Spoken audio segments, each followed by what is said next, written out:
pretty good. Yeah.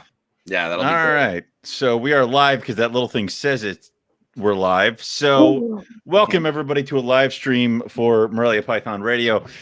Eric unfortunately had a little bit of some family stuff he had to deal with. So he is not available this week. So for kind of as a treat for you guys, we decided to throw this up here because there probably will not be an NPR episode this week. We'll probably try to make it up for you guys to get 2 done next week. Riley, put the eggs down and focus. Just, God damn it. So I've decided that we're going to have just some fun with the interns, especially because I don't know how to do any of this shit. So I needed both of them to do it for me. And then we'll be grading them on their performance as interns at this point. Right now, according to my sheet, Lucas is 2,000 points ahead, and Riley has 5 points. Yeah. I'm going to take away those 5 points for that noise. So now Riley is at 0. Now he's at -5. I'll donate all 2,000 of my points to US Arc, so we start on equal playing field. All right, so now we're on zeros. All right. This grading system is fantastic so far. Anyways, Riley, you just got eggs. What the hell are they? And he's gone. Lucas. Do you see this shit? And he's gone. And he's out here trying to make a show. He's not even fucking paying attention. I was gonna say 3 monkeys makes 1 Eric, but now we're only 2.5 monkeys. Only 2.5 monkeys, and that's not an Eric. It's close, but it's not an Eric. So, Lucas, how is? I mean, you're away from your shit right now, and you're away. But are you still breeding your stuff back home? Yes. So, like you said, I'm on my first trip, like since before COVID, which is really amazing. Vaccinations are good. But yeah, so I'm definitely still breeding. The hypo het stripes were locking up a lot before I left. And I haven't seen anything from my double het pairs, but they have been cramming themselves in hide boxes and lay boxes where I can't really see. So I'm just kind of crossing my fingers that they're doing something when I'm not able to spy on them. Right. But, it's almost like if I'm away, is it better for them? I don't fucking know. So I left everybody together when I dipped. I made sure everybody had a of fresh water, and my house sitter's checking in to make sure nothing's on fire. But other than that, I'm just letting them do their thing. Okay. So, any concern? I mean, you said you have a house sitter that's checking in on them, but do you have anybody coming to check on the snakes? Well, how long are you going to be gone? Really? It's a short trip. It's just it's less than a week. So okay, you're crazy. Lucas is sequestered in a cabin, making music with his bandmates. I guess it's some sort of like mood retreat, bunch of like things on the walls to give you guys inspiration or something like that. I don't know. Riley's making an end table in the back of what he's doing, because every time I see him, he ducks out, and then we hear a bunch of hellish noises. Then he comes back, and I ask him a question right when he ducks out again. So, my snakes did not get the memo that we were recording today, and one of them decided to lay eggs at the least convenient time. This morning, right?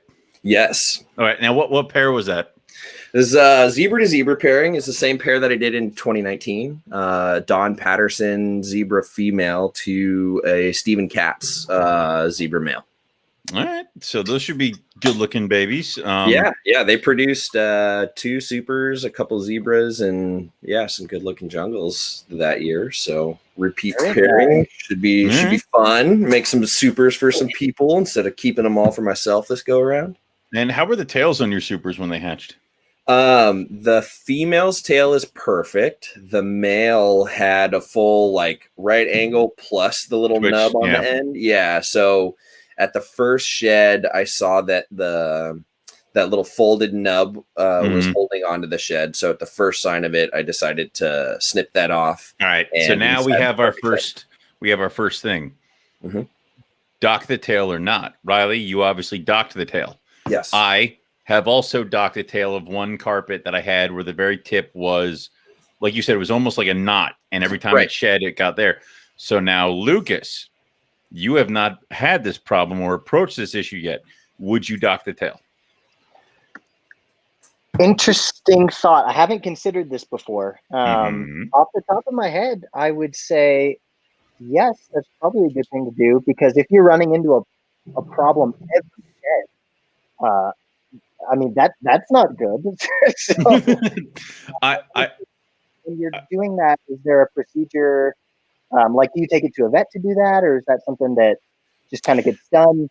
All right, so I probably should have, and so should have Riley, but I know for a fact that we both just kind of took really, really sharp surgical scissors, cleaned and disinfected, for and sure, docked the tails. Actually, no, that totally sounds fine. There's no Plus, it doesn't also, even bleed. Right. If you have, we had septic powder for. I didn't mean to suggest that you had to. I just wasn't sure what the procedure but it's all right. It's fine. Not in this case. So, but that's something we can do. So, have you ever had one that you chose not to do that, and then down the line you saw other consequences? I have not, but I know of other people that have had, and it wasn't even a carpet; it was a boa. Okay. The issue came up that every time it shed, they would have to manually go in there and peel around the knot or the twist. And every once in a while, things just kind of started getting, I guess it was death. It was basically the constriction of the blood vessels and things like that. Right. Because eventually the tip of the tail ended up becoming necrotic and they had to get it removed anyway. Got it. And also, like, part of the tail just fucking fell off. So that is something that can happen. I have not seen it in a lot of older zebras and things like that. So I'm not sure if that is something that needs to be worried about, but it is something to consider. So yeah, I mean, just from, like you said, from an unexperienced vantage point, I see no problem with that. I think it sounds like it just avoids potentially worse problems and is of no real consequence to the animal. So right, if it's far enough away from your Riley, I see your Savannah monitor. So it's checking us out. I'm like, for a second there, I'm like, what kind of snake is that? Oh, it's a monitor. God damn it! But a legged creature in this podcast. God damn it! Minus points for Riley. So it's Get Reptar. Wait, its name is Reptar? Yeah. Plus points for Riley. Damn it. -5 plus 10. All right, so there's gonna be a lot of math involved in this. So. I'm excited for this report. It's going to be a lot of scribbles and a lot of stuff. I'm not even going to post it. I might just put a picture and yeah, so we won't even know who won. Anyway, but we know. Oh, we know. We all know. Owen won. But so no, it is not a matter of time before Owen gets Ackies. No. That might be me. Yeah, I think so. Listen, there'll be a Leachianus gecko in my house before there's a Ackie, and I have no say in the Leachianus gecko.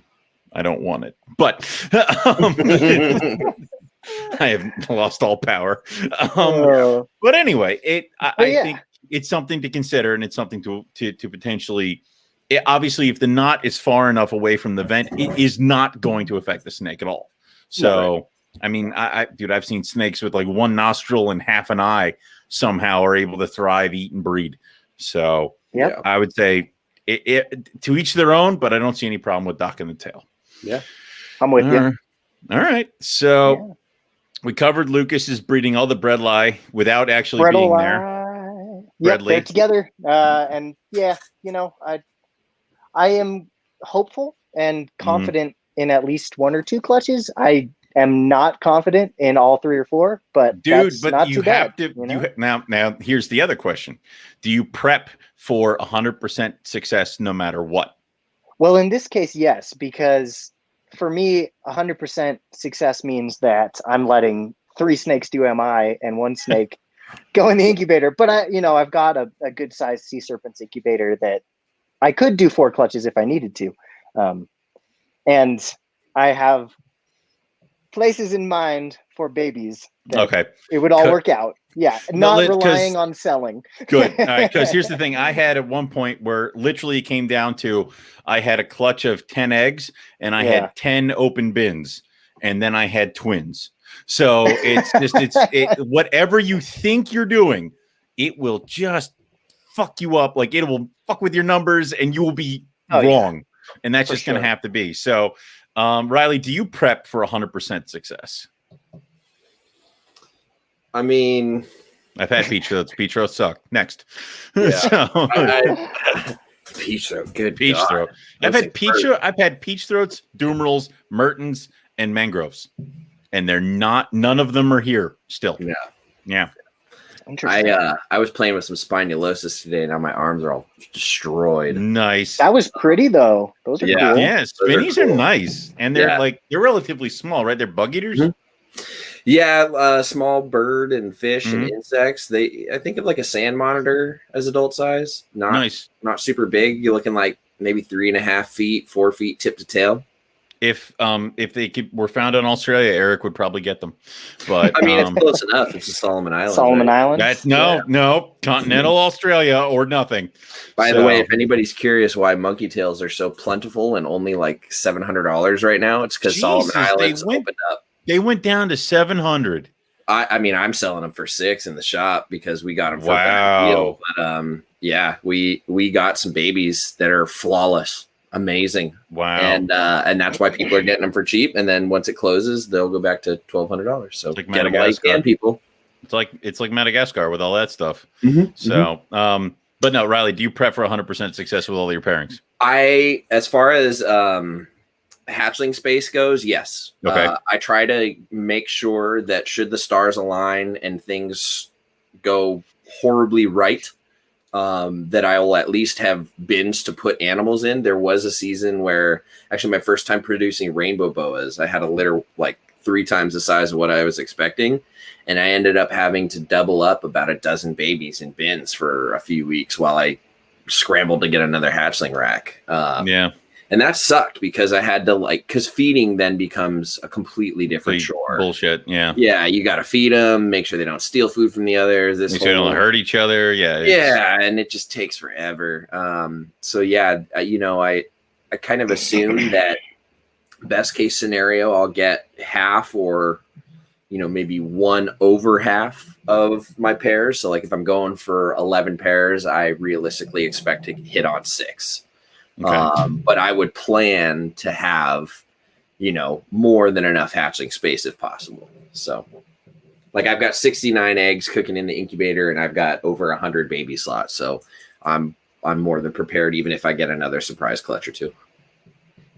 Yeah, it was weird. It's actually, I was playing with the rainbow boas that I got from you the other day. They were all or one of them was out of their bins for feeding and they ate. And I'm like, ooh, they're getting a little big. And I keep kind of forgetting that they're there. And then it's just like, they're good at that. It's like, going through the things. I'm like, oh yeah, rainbow boas. And then I'm like, oh shit, they're getting big. So yeah. I had that realization with my 2018s. I'm like, you guys eat medium rats already? Lucas, you okay? What you drinking? Lucas has a little martini over there. My friend is you mix a drink? The singer in the band is getting really into cocktails, and this gave one you what, an apple teeny? What the hell is this? I don't even know. He was talking, but I was just pretending I could hear him because I was listening to you guys. So I don't know what's in here. I think that is clearly poison. Garbanzo beans. Yeah, that is. He is. All I know is it's Maker's Mark. Oh, nice. So we'll be seeing you never. Like that is all right. You guys how hammered do you get before you record? And then do you listen whatever you did the day before? I didn't have snow for the holiday show. Now it's White Christmas. So today's the holiday show part 2.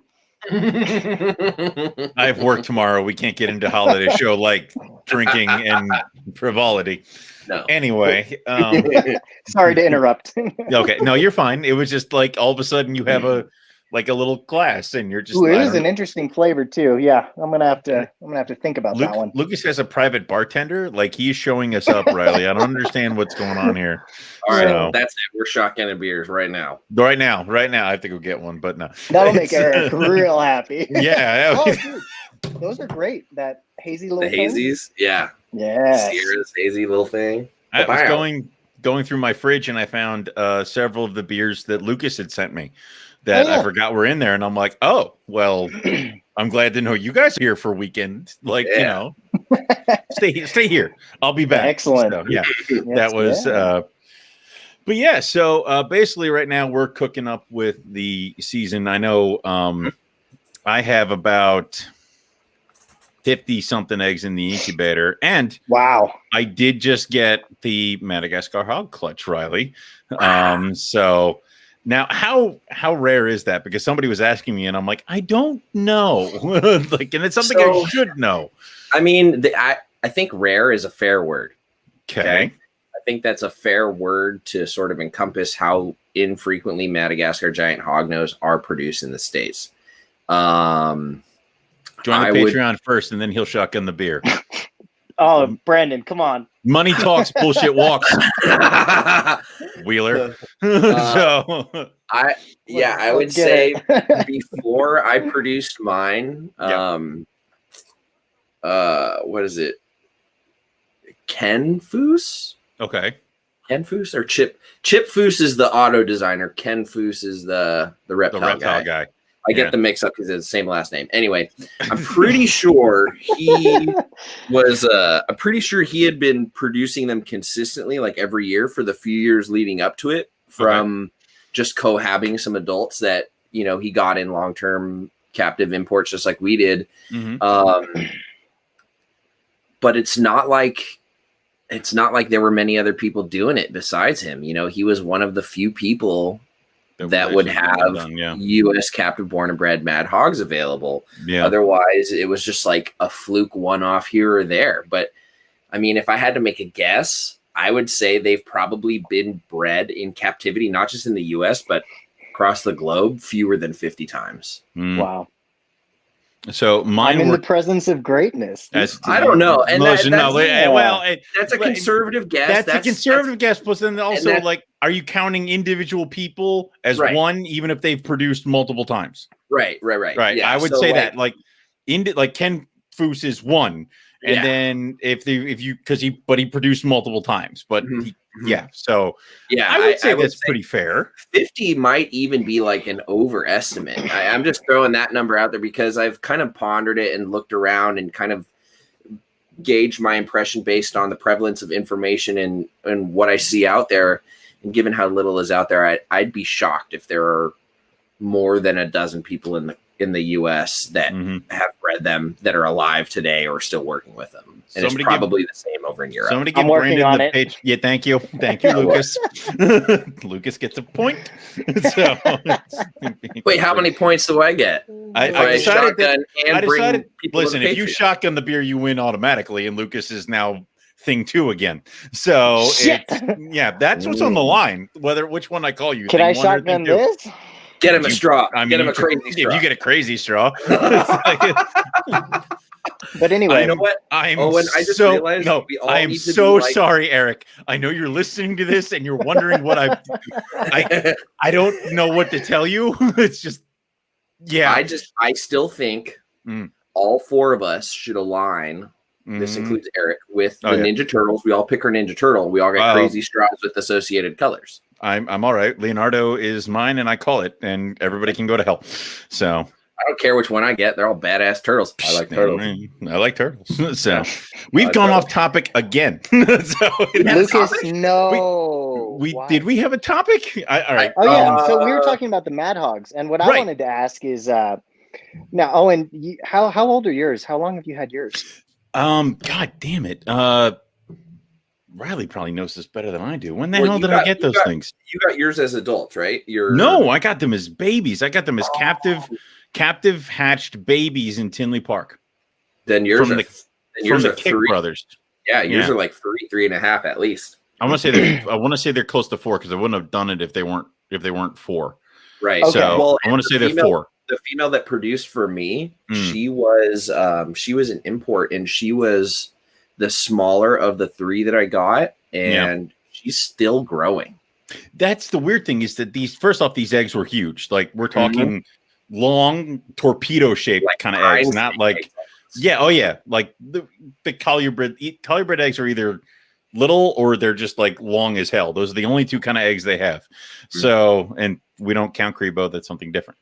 So, now, were you 2 talking? Because I know Riley's produced before. So was Riley kind of letting you know how he did Lucas. it?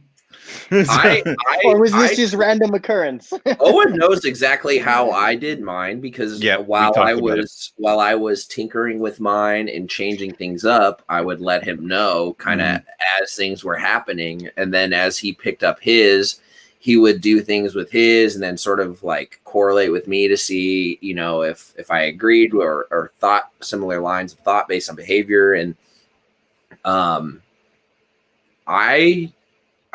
would be shocked if Owen had even been taking notes for me at that point, because at the point I produced those, I was shopping the snakes around. I was like in the market to sell them.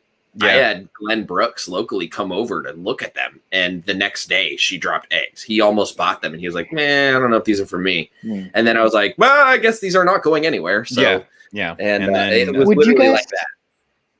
Very cool. Would you guys say that it's a matter of them being tough to breed, or just not a lot of people trying? A lot of people trying, because unfortunately these are not the kind of hognose who will wear a hat or a monocle or a mustache. These deserve a little bit more respect, no? It is. If you took a scale, and on one end of the scale is a false water cobra, and on the other end of a scale is the fattest western hognose that wore a hat. The Madagascar hearts, the giant hogs, are in the fucking middle, dead center. Okay, and that's just the way they are. They will neck flare. They will take no shit. And it's a lot when they're babies. When they get older, they kind of calm it down, but they'll still do like a telescope. They will still go from zero to don't touch me. And they will watch me walk around the room. And then Melissa likes to run up to them and do this because they'll neck flare and run away. So I'm like, please stop haunting my animals. She's that person in the reptile house that loves getting the cobras to spit at the glass. I do. Well, she had spitting cobras. What? Oh, dude, Melissa. Yeah, like 5 points, Melissa. There's a reason she's here. Like, she went up to a squirrel. In my book. No. She went from retics, cobras, dumerals, hognose to nothing to squirrel. Like she went the wrong way. Like, God. She bred Stimson's pythons and shit before. So yep. Oh yeah, I've never bred Antaresia, and she has. So I need to take tips from her. Why isn't Keeping a guest on NPR yet? Yeah, because because she knows too much. She's saving herself is what she's doing. She knows too much, and I fear, because Tiffany, Rob's wife, came on the holiday show with a list of grievances. Yes. She's a champ. I fear if she actually has the idea to write a list of what. So you'd become Tom Green so fast. Oh God, it'd be horrible. Like, spread them out. Eric would just replace me. Like he would just be So, but she had spitting cobras, and she would enjoy pissing them off just to see them flare and paint the glass. So anyway, can anyone confirm if Brandon has joined Patreon yet? By the way, waiting I sent him the link. And he's okay. I'm getting thirsty, and I didn't want to know if I should open this. We don't know. Wheeler might be all talk. I mean, I don't know, man. Days are over. We turned him into a verb. It's hard to be all talk when you are yourself a verb. That is true. That is true. Yeah. No, you don't. No, you don't need a Melissa episode. Do it. I have to say, you don't need a Melissa episode. She might hear me. Don't yell that. Might be within earshot. If she hears me, we're bad. So yeah, this is not good. So, but no, it's something I'm definitely very happy with. But it's one of those things where I'm like, look, eggs, and people are like, I want a pair. I'm like, they haven't hatched yet. Right.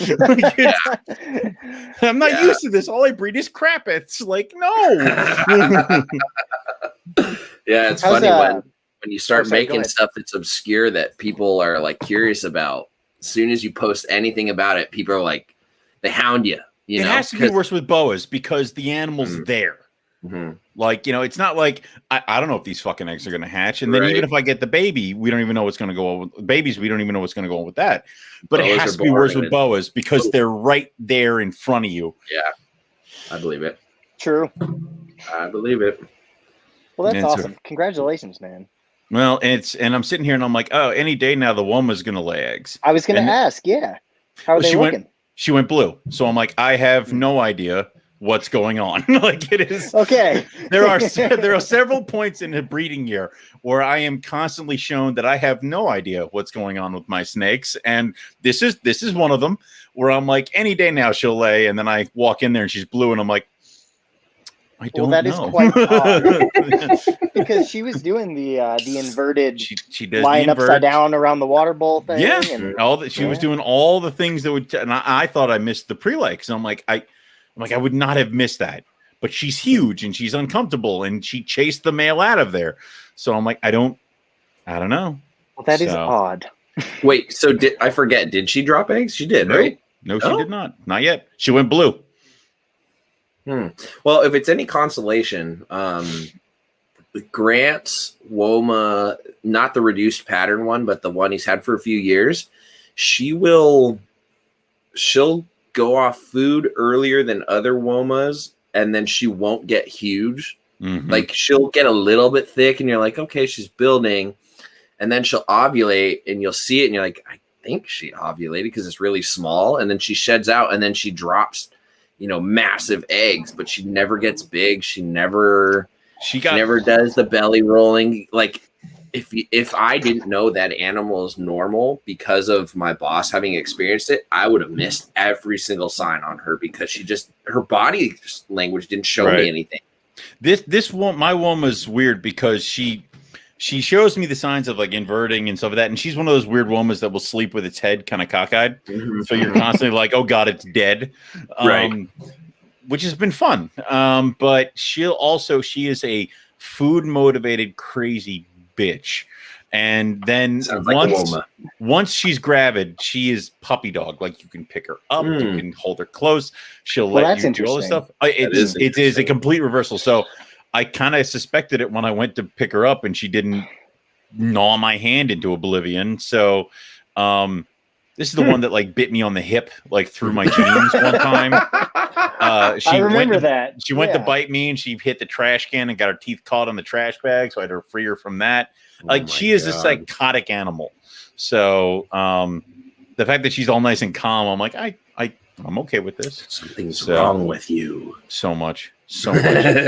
So it's just like, all right, well, let's see what this happens. So we're waiting on that. But so now the real question is, you've gotten eggs from your Womas before, but then like what other people have experienced. You've every first-hand single experience about how sensitive those. Yes. So assuming you get eggs soon, what are you changing? If you're changing. Well, the first thing I tried to do with the last one is I thought they were something insanely special, so I put them in like a sim container, and I never used sim containers before, and I did them over water suspension as opposed to my normal mixing of substrate and yada yada yada, and I tilted them so the water would run, and all. I did everything that I thought was something we could do. It was not, I didn't take anybody's stick to method and kind of tried to repeat it. I tried to take stuff we've heard from all these other people and tried to do a mixture of that, which was stupid. The idea that I'm going to go with this time is I talked with Mike Curtin last time he was over here, and we're just going to go straight up with a layered. Right. The two layers, wet and dry. Wet, dry. Basically, I think it's like dry. It's like wet, dry, wet, and then like another layer dry for them to sit on. And then instead of the lid that I normally put on these things, he said to put a piece of glass over top. What's the top there? He says that the only air exchange is off to the sides. So it's basically less flow. He said it could possibly work if you also got a really good like sealing box, like one of those ones with like the blue tube that runs, the foam that can really kind of clamp it up. He said that might work too, but he said the glass is probably the way he would do it. So I'm probably going to try that. I don't know if I'm going to go full on glass on top because I'm like I have a piece of glass, and also every time I handle glass, I end up like bleeding to death and needing stitches. Yeah, they're gone because of that. Like it was fucking but man. Those remain. There's the scar on my finger. Stitches. Well, so that's interesting. Your eggs are going to be directly on the layer directly of on substrate. Yep. No the light dry, diffuser panel. The dry or perlite, anything. no diffuser. Okay. Yep. Cool. That's how I started doing it. The light diffuser thing was like a revision to my incubation methods after years of like just kind of observing what other people did. I like being able to have the nesting material and the incubation medium to allow, to nestle some eggs in. But if you have a big clutch and you got some that get a little too buried in there, I find like you just don't get the even oxygen transfer. And then having that light diffuser just allows for air to really circulate all the eggs. The challenge then when you make the jump from just nestling your eggs into a media and moving it onto essentially a flat surface, although it's porous, is that you now need to accommodate for a larger egg size because you're not nestling them in the medium. Like I've got 2 clutches in the incubator now that don't have the light diffuser tray because it puts them too close to the lid because I'm using old egg boxes. Now, if I'd have upgraded to slightly bigger, it wouldn't matter. And then I'd have even more airflow and things. So you have to be able to adjust on the fly, but I mean, last year I had nothing but 15 quart egg boxes because I'm sorry, 5 quart egg boxes. That's always what I did. It's like 5, 6, whatever. Yeah. Your essential hatchling tub. That's what it was. And then I got the olive eggs. I'm like, this is not going to fucking work. So I had to get like a 15 quart bin. So now I have one shelf in my incubator that has 2 15 quart bins on it, just in case both olives decide to lay eggs. And imagine if you were breeding retics and bloods, 32 quart bins. And that's like you're looking at a walk-in closet kind of bullshit. Like, I mean, people do that now. Matt Minatola's incubator is full, huge, 4 clutches, and it's 32. Wow. He has like a couple 32 bin of eggs, and he's full, and it happens. Matt's incubator is a 6 foot tall, and it was a professionally made incubator. I forget the company right now. Was it Hot? Did he do Hotbox? I don't think he did Hotbox because it's white. He did something else. He did some other local company out there. I forget what it was, but he had them come build it to fit that. That's the thing. Matt Minatola will measure each, and he's a construction guy, or he does wizard. Billboards and stuff like that. So every micro inch that he could fit a cage in, he has in his. I loved how he had like the matching floor to ceiling like racks across, and then there's like 15 inches from the top of each rack to the ceiling. So he had like a dozen chondro cube sort of enclosures especially made. Just to put his green trees up just there. along the tops. And we're sitting here laughing at it, but my first impression when I went down there was like, perfect. Oh, this is perfect. yes. So that's what he did. So, but his incubator will get filled because blood eggs, and then he has 2 larger. He's a pair of larger retics, and I think he actually swapped out his retics at one point. Well, because my female was from him. Last time I was there, he was telling me his system. He likes to have 4, right? Just 2 pairs. Yep. And what he'll do is he'll rotate them out and replace the females with the next best thing if he produces it, but he tries to keep them.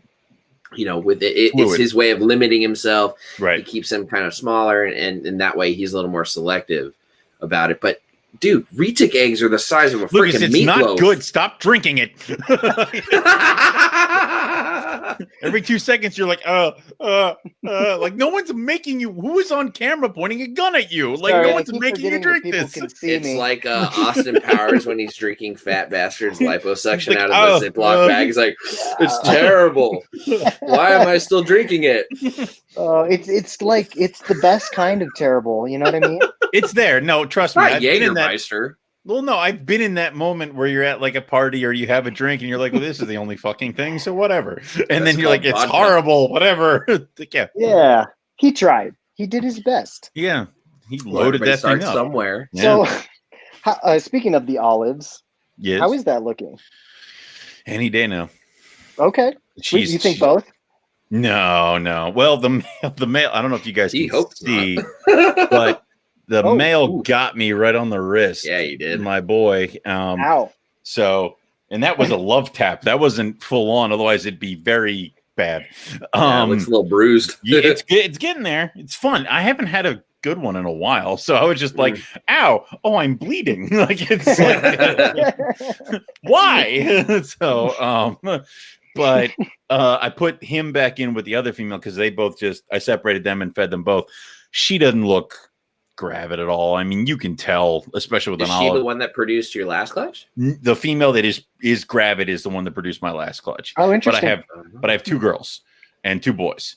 And the one male is a useless bastard. He just, I put them together and he's like, and he just sleeps in the corner. I'm like, so I tried. He's from California. I think probably. Oh no, he's from Tom Kilgan's in Florida, right? Same thing. Yeah, no, he's in Florida. He's from Florida. Same thing. I broke him because I think at one point I was feeding them guinea pigs and shit like that, and he just got chunky, and I can't get him to go back down. The other male has been on just XL rats his entire life, so he's thin, he breeds, I have not tried combating. I almost did this year by accident because I pulled the male after he had bred the other female, and I put him in with who I thought was the female, and I was correct, and it was the girl because he immediately started spurring her. But there was like a good 10 minutes where I'm like, don't kill each other. Like it is just, and somebody go on Amazon and buy Owen some blue and pink paint pens, please. I have nail polish that I put on the boys when I put them together. Smart. Yeah, I am. Okay. I rescind that request. I've been doing combat for almost every introduction with the Brettles, and that's something that I thought about is like, wait, if I put the 2 that look exactly the freaking same together, I gotta remember which one's which. Yeah. So I just started combating hypo het stripe with double het because that's easy. yeah, that is easy. But and that's something I will probably end up doing next year because I'm gonna push more for the other female next year because I want to give this girl a year off. It's 2 clutches in a row. So I'm definitely want to push that, but I'm sitting there. I'm like, I could probably get rid of 1 male or 1 pair, but then I'm like, I don't think I want to because then you got a problem. Murphy's Law. As soon as you do it, as soon as I do it, that other male either drops dead or he decides he doesn't want to breed, or having the both of them near each other competing was the key. Like, I don't want to do it. So, but that just means that I can't get Apodora. So. That's okay. You might know some people working on that. I'm just waiting patiently. I know where 2 of them are. It's all right. I know where a lot of them are. I'm still I know where several of them are. Bitch, I know where 2 that might listen. You 2 are interns. Assume everything that you know. I already know. Okay. God. Anyway. I know that.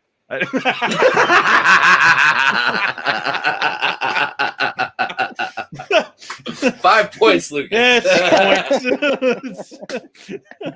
God, that was good. That was good. I'll concede that was good. Yeah. Anyway, this is fun. We should start our own show. Nah, forget Eric. I can't say that. Please don't do that. Show? Please don't leave me. More podcasts? No more podcasts, please, God. Oligarch Owen. That would be my that's my official title. Thank you. I think you're on something with that one. Up. Brandon says he is now a patron. I have a screenshot. Riley, get the drinking now. Right, hold on. I'm gonna have to go get another. I already started this go. Pause. Oh, this is great. Pausing. Don't you? I can talk to Lucas, but so he said it to me too. Good confirmation. Excellent. We enjoy that. Excellent. So I am in the process of also redoing parts of the snake room. I want to get 8-foot cages, one for my retic, and then I wanted to try and experiment cohabbing my blackface white lip. So very nice. Yes. Now, hey, I remember hearing you say recently that conversation with Richard Ross kind of changed your mindset. Is that one of the things that did? Yes. Cohabbing? Yep. Cool. Not cohabbing, but more along the lines of how he treated them. Just, they were in a wood box in my basement, and I had a bulb, and I'm like, well, shit. Like, clearly, isn't that amazing? My plan is to basically do an 8-foot cage, shelves and perching, and then I want to get lamps and lights and do Okay. that as the heat source. Put in a panel as a safety net in case the temps drop to a certain point or below, and then have the light turn on at a timer. Basically, keep them exactly like Eric does diamonds and other people do diamonds. Okay. Light turns on, they do their thing, they bask. Light turns off because they're a dark colored snake, so they have to come from harsh, weird. Yeah, so that's my plan. And it might take a couple years to get to it, but that was the plan. And then if that works, I will plug that in for the golds as well. So that's awesome. I'm super excited to hear what you observe with that. Riley, did you hurt yourself?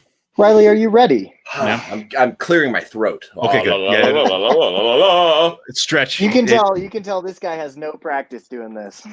Actually, to be completely honest, when's the last time you did this? College? Before last week ago, yeah. But last week. Last week? What the hell happened at the reptile shop? It's funny you say that because it was at the reptile shop. It was a reptile. I know where it was. But it wasn't a beer. It was a yerba mate. A what? It's a hippie. It's a California thing. It's a what? It's a weird kombucha energy. It's a what it is thing. It's an extremely high caffeine tea. And I shotgunned one of them with my coworker. We both did it on camera. I have no idea why. It was really. Then what? Like your pupils got this big and you clean the entire shop in 20 minutes? Pretty much. Nice. I ran up and down a ladder, moving like hundreds of pounds of cages and dirt off of the. Riley basically just became a human hummingbird and was just. Yeah, and then about 45 minutes later, I crashed. I was like, sleeping on the bedding in the back. Yeah, on the dog food bags. Yeah. It was rat bedding, but yeah. All right, go. Stop wasting. Do things. Right, hold on. I don't have keys, so I'm going to use a pen. So all right. It spews all over. It's not my snake room. I don't give a shit. I've never done this. I'm excited to see this. You've never done it? Oh, Lucas, let me teach you. So first of all, you put this end up here. The highest point is where your little air bubble is going to be, right? Yeah. So if you want to make the least amount of mess, if you puncture your air bubble just right, you get your flow before you crack open and spew it all over your face. Inevitably, you make a mess. Good. Which is why Riley, use paper towels. Riley, use your teeth. What are you doing with a pen? Right. Spite never it. Tried that. No, please don't do that. We don't have a dental plan. You were unpaid interns. I have full dental insurance. All right, good. Okay, never mind. I just don't want you to explain to your boss how this happened. Oh, dude, he wouldn't be surprised. All right, good point. Look at that. There you go. All in, no mess. This is all right. Okay. Yeah. All right. And for anybody who's curious, I failed chemistry twice. All right. Once again, I apologize, Eric, to do this. He's not here to stop us. Is it happening? Is it happening? What's going on? This is an audio and visual medium. Is he doing it? I guess. I see. There he goes. He looks preoccupied. Yeah. Good job. And a little flash of the tattoos. Good. Uh-oh. Did you quit? The key broke. The key broke. Yeah, the key broke. I can't even get this fucker open. So have you drank anything? Yeah, it's just spewing everywhere right now. Miserable. Now it's just everywhere. There it goes. Well, see what happens, Lucas, that if you're going to bitch out, pretend like something broke, and this way you don't have to explain it. I feel like Brandon has to tell us if that was acceptable for his money. Yeah. Brandon is the final say. It is his money. Apparently, we've become that where we will now do tricks. We will now dance for nickels. Like, I don't understand. How you feeling, bud? Yeah. You okay? Brain freeze. Good job. Okay. I got brain freeze. So, Eric, just to let everybody know, Eric on other parts of this network is trying to get people like Mark O'Shea and other important herpetological people, and I'm making Riley shotgun a beer for my amusement. This is Brandon Wheeler did it. You are correct. You're right. Let's blame other people. Good job. Lucas gets points. Yes. Excellent. Anyway, oh man, this is off to a phenomenal start. It's fantastic. Yeah, I just as they all should go. I'm out here in the Sierras. It's snow everywhere. Know if you're out in the Sierras and it's snow. I mean, could you do any herping? No. Cool. But before I came out here, I flipped the boards back in the Bay Area, and unfortunately, we didn't find any of the whip snake that we were actually going for. I actually got a picture about an hour ago. We found one today when I wasn't with him. Yeah. But we got that big, beautiful rattlesnake, which you was did. really that cool. was pretty. Yeah. That was a nice rattlesnake. Super nice one. I love how they have that kind of green tinge to them near the coast. The what is it? Western Pacific rattlesnakes. Yeah. All right. Reeler says you're good. So you Thank you, Brandon. I would say you thank Brandon now. He let you off the hook. So it is. I'm gonna have to mop my floor after this. Anyway, yeah. I know, I do love the look of rattlesnakes. Like, I mean, what pissed me off the most about the Texas trip is that we didn't get that really nice white rock rattlesnake that you can get in some of those areas. Like, as much as I really wanted to see some gray bands and maybe even do some field collecting, I really wanted that rock rattlesnake. Like, I really did. So, but we got the Western. If we had not had gotten the Western, I would have been really disappointed. For sure. Later on, like, I mean, I've been itching to go looking for timbers and stuff like that again. And then obviously the trip in October, I want to go get as many rattlesnakes as I can. Like, I just want to see them. So it'll be cool. So now I have a question for you guys. We all know that now I'm a maternal incubation expert. Because I've let her have the eggs now for, is it 2 weeks? Riley. Riley, do you need a minute? Now I really don't want to leave after an hour. I got to see how this progresses. You can. I mean, like, you know, he might be dead later. You may not be able to leave. Like, but anyway, so yes. the clutch that my female has, the top egg. Good boy. The top egg is clearly a slug, and it was a slug from day one. It was partially shelled and it was bright yellow, like I could see it. And it's now getting to the point where it's getting a little gooey, so it is starting to sweat. It is starting to get slimy. Pinky out, Lucas, if you're going to hold the glass like that. Thank you.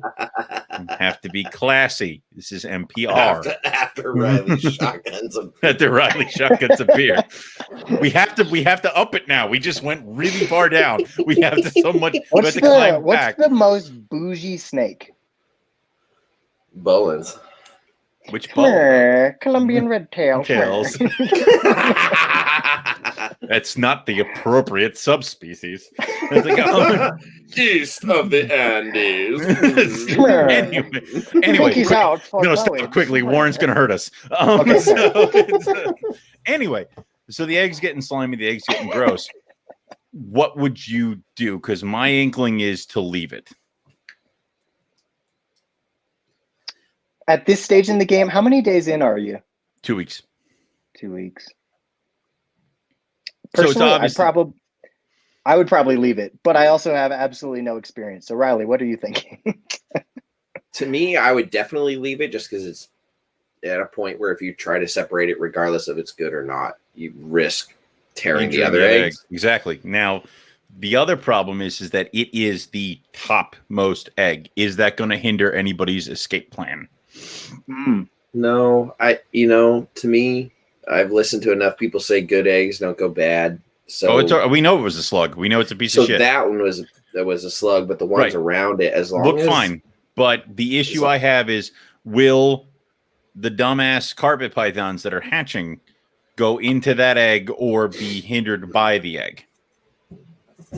Well, if that one's still there and it's been cheesy, nasty from the get-go, it's going to be a moldy, sunken piece of shit. They're not even going to be able to cut into it. True. They wouldn't even be able to cut into it. So it's not like their slices in the bottom of that egg are going to yield any avenue for them upwards. Will having a moldy piece of crap affect mom? If it's the top one and she has to go check in and she can be breathing in nothing but whatever the hell that thing's getting to.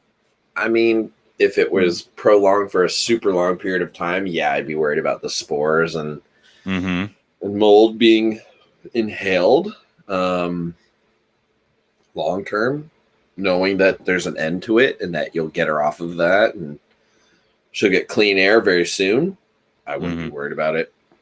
All right. So then the next question is that if I catch her off the eggs, because I have caught her several times, because she eats when she's off the eggs and also could I stick a needle in it and drain it? Yeah, if you feel comfortable packing like gauze around everywhere so that whatever spills off, you can just gets catch and absorb and clean out.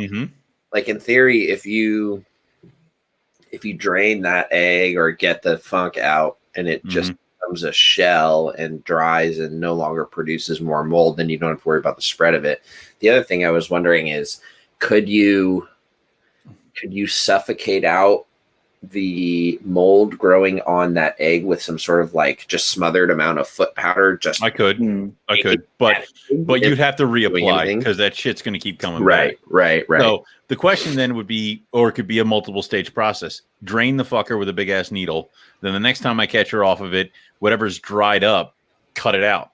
And then there's just bits of shell maybe attached to its other good friends or whatever like that, and just leave it be. Or am I touching it too much and I should leave it the fuck alone? I mean, there is something to be said for just leaving it alone. Right. And, letting mom kind of make the decision for you. If the rest of the clutch is good, in theory, that mold won't spread. Yeah. So these are also like tiger jags. Like, this is not anything that has never been done before. Yeah. And theoretically, you should be able to leave that nasty egg and have no issue. Yeah. Bugs me at night. I'd sit here thinking about that egg. That's an interesting scenario though. I have not considered that before. The thought that maybe just mom sitting on it for a long time could be a problem. That's interesting. Well, I've been accused of being a helicopter parent by other people in my household who say that I check on pregnant females too often and check on the eggs too often. It happens to us. I mean, I would like to argue, but I can't. So I have no leg to stand on, so I just accept it. But when do you cross the bridge of, you've done it's too much interference? It's not helpful. You're now, it's something that if you just left it be, it would have corrected itself or not been an issue. I mean, just knowing how hard it is to pull eggs apart after they've been together for like even 12 hours, like after that cluster's there, like there's really not much you can do, like other than keep an eye on it. But how can you keep an eye on something that mom's maternally incubate? That's I think if anybody is having a conversation about maternal incubation, or they have hesitation about it and they're worried about things going wrong, this is kind of the only scenario that I can think about where if something were to go wrong, it could cause other things to go wrong. That's kind of out of your control. Whereas for the most part, if she throws a good clutch and you've got the enclosure dialed in, you just let it ride, and it is what it is by the end of the day. But I mean, basically my concern is a lot of this is the placement of the slug. If it was down near the bottom, I'd be like, we're fine. But it's the top fucking egg. So well, fortunately, if it's a different temperature or something, it's at least making the least amount of contact with eggs. It's not right in the middle of the clutch. So if anything, it could potentially only affect the few immediately beneath it, if it were going to. I lost my pants. He can't read. He's probably wearing. It's because Riley's showing a lot of leg on this. It's not that kind of program. I mean, this is for children. No. Please sit down, for the love of God. Sorry, Eric. There goes that Pulitzer Award. Who are joining us on podcasting platforms, Riley remained clothed. Thank you. Thank God. Thank you, Lucas. Yeah. Lucas gets points I'm not again. Sort of savage. God. I forgot to say it, though, when I took a sip. Schmer, Amazon Basin, schmer. we're gonna alienate so many people. Now those are beautiful snakes. I will They're say. gorgeous. Have you ever gotten bit by an Amazon basin? Have I? Yes. No. Have Riley? you? No. Yes. I thought that would, if I've ever encountered one, I probably would.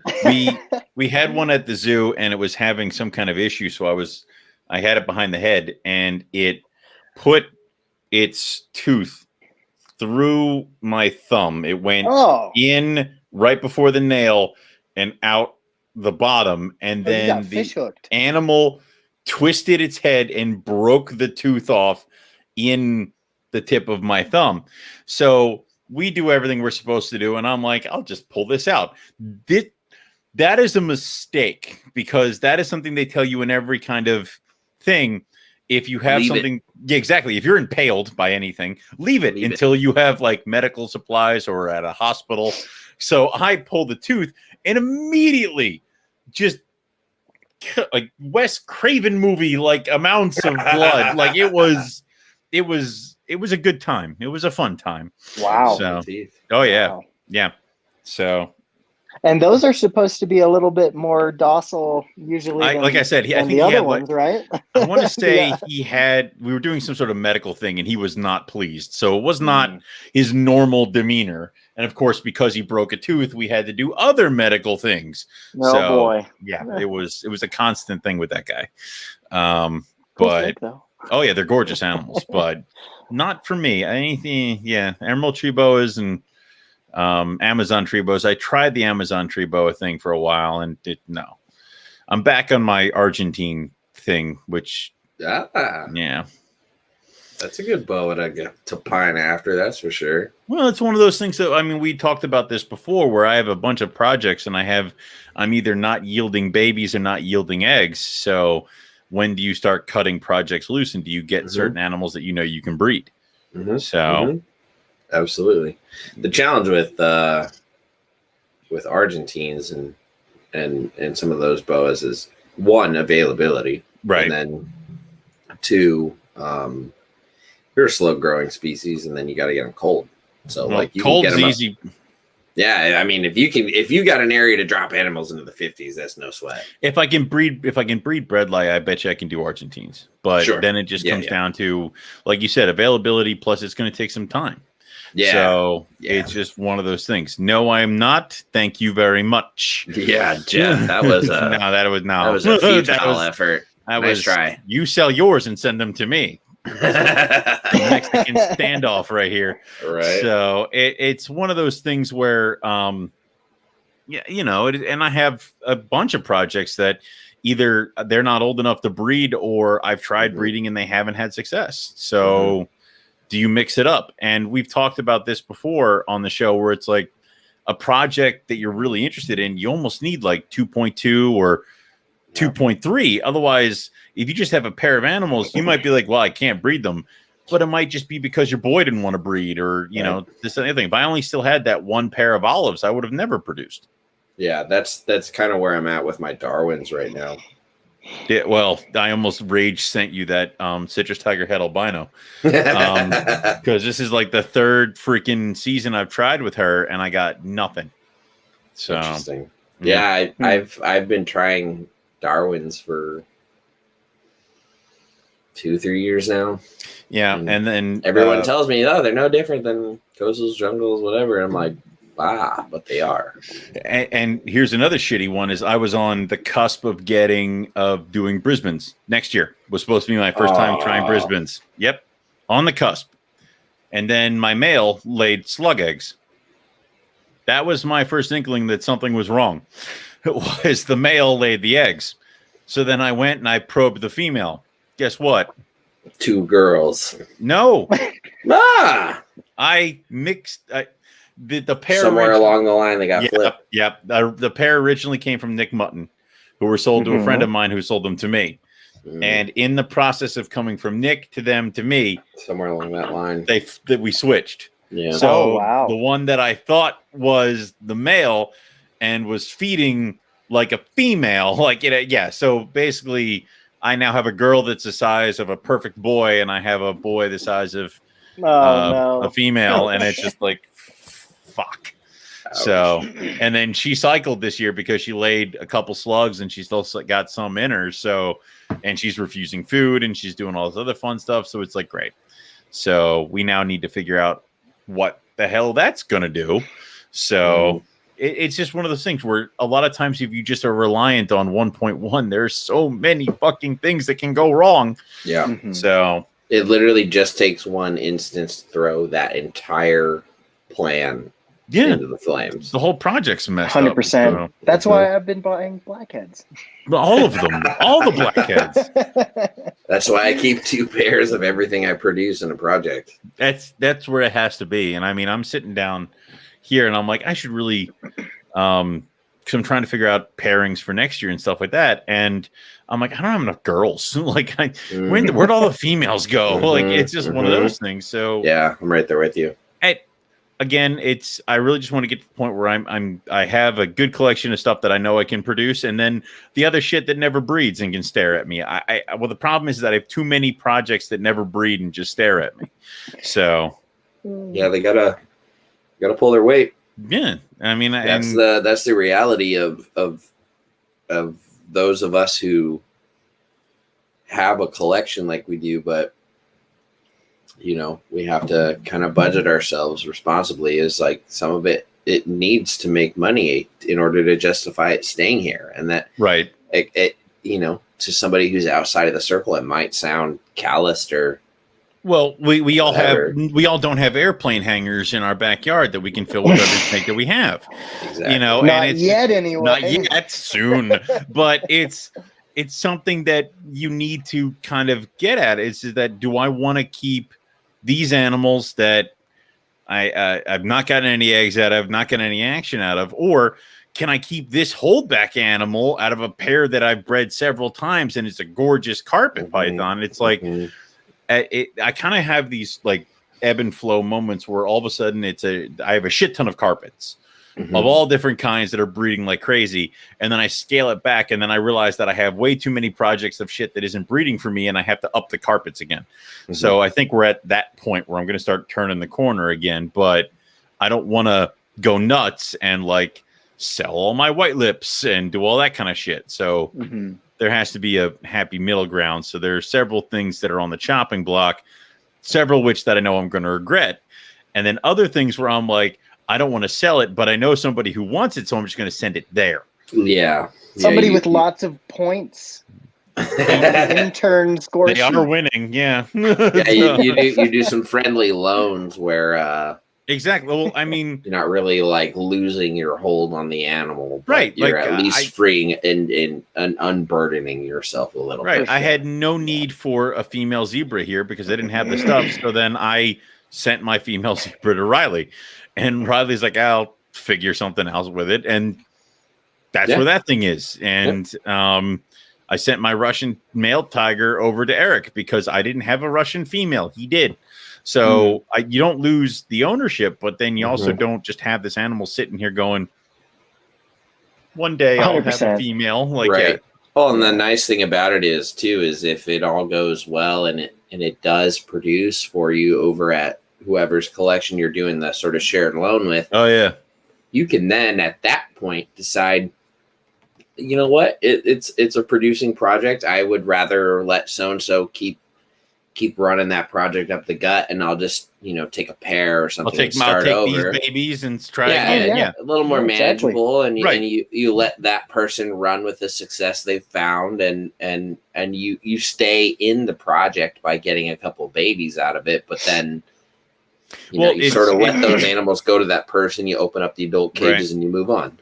It's funny we mentioned that because I have several adult animals which are at a friend's house, and he managed to get 2 clutches out of a female that I sent him, and then a male that I sent him sired another clutch.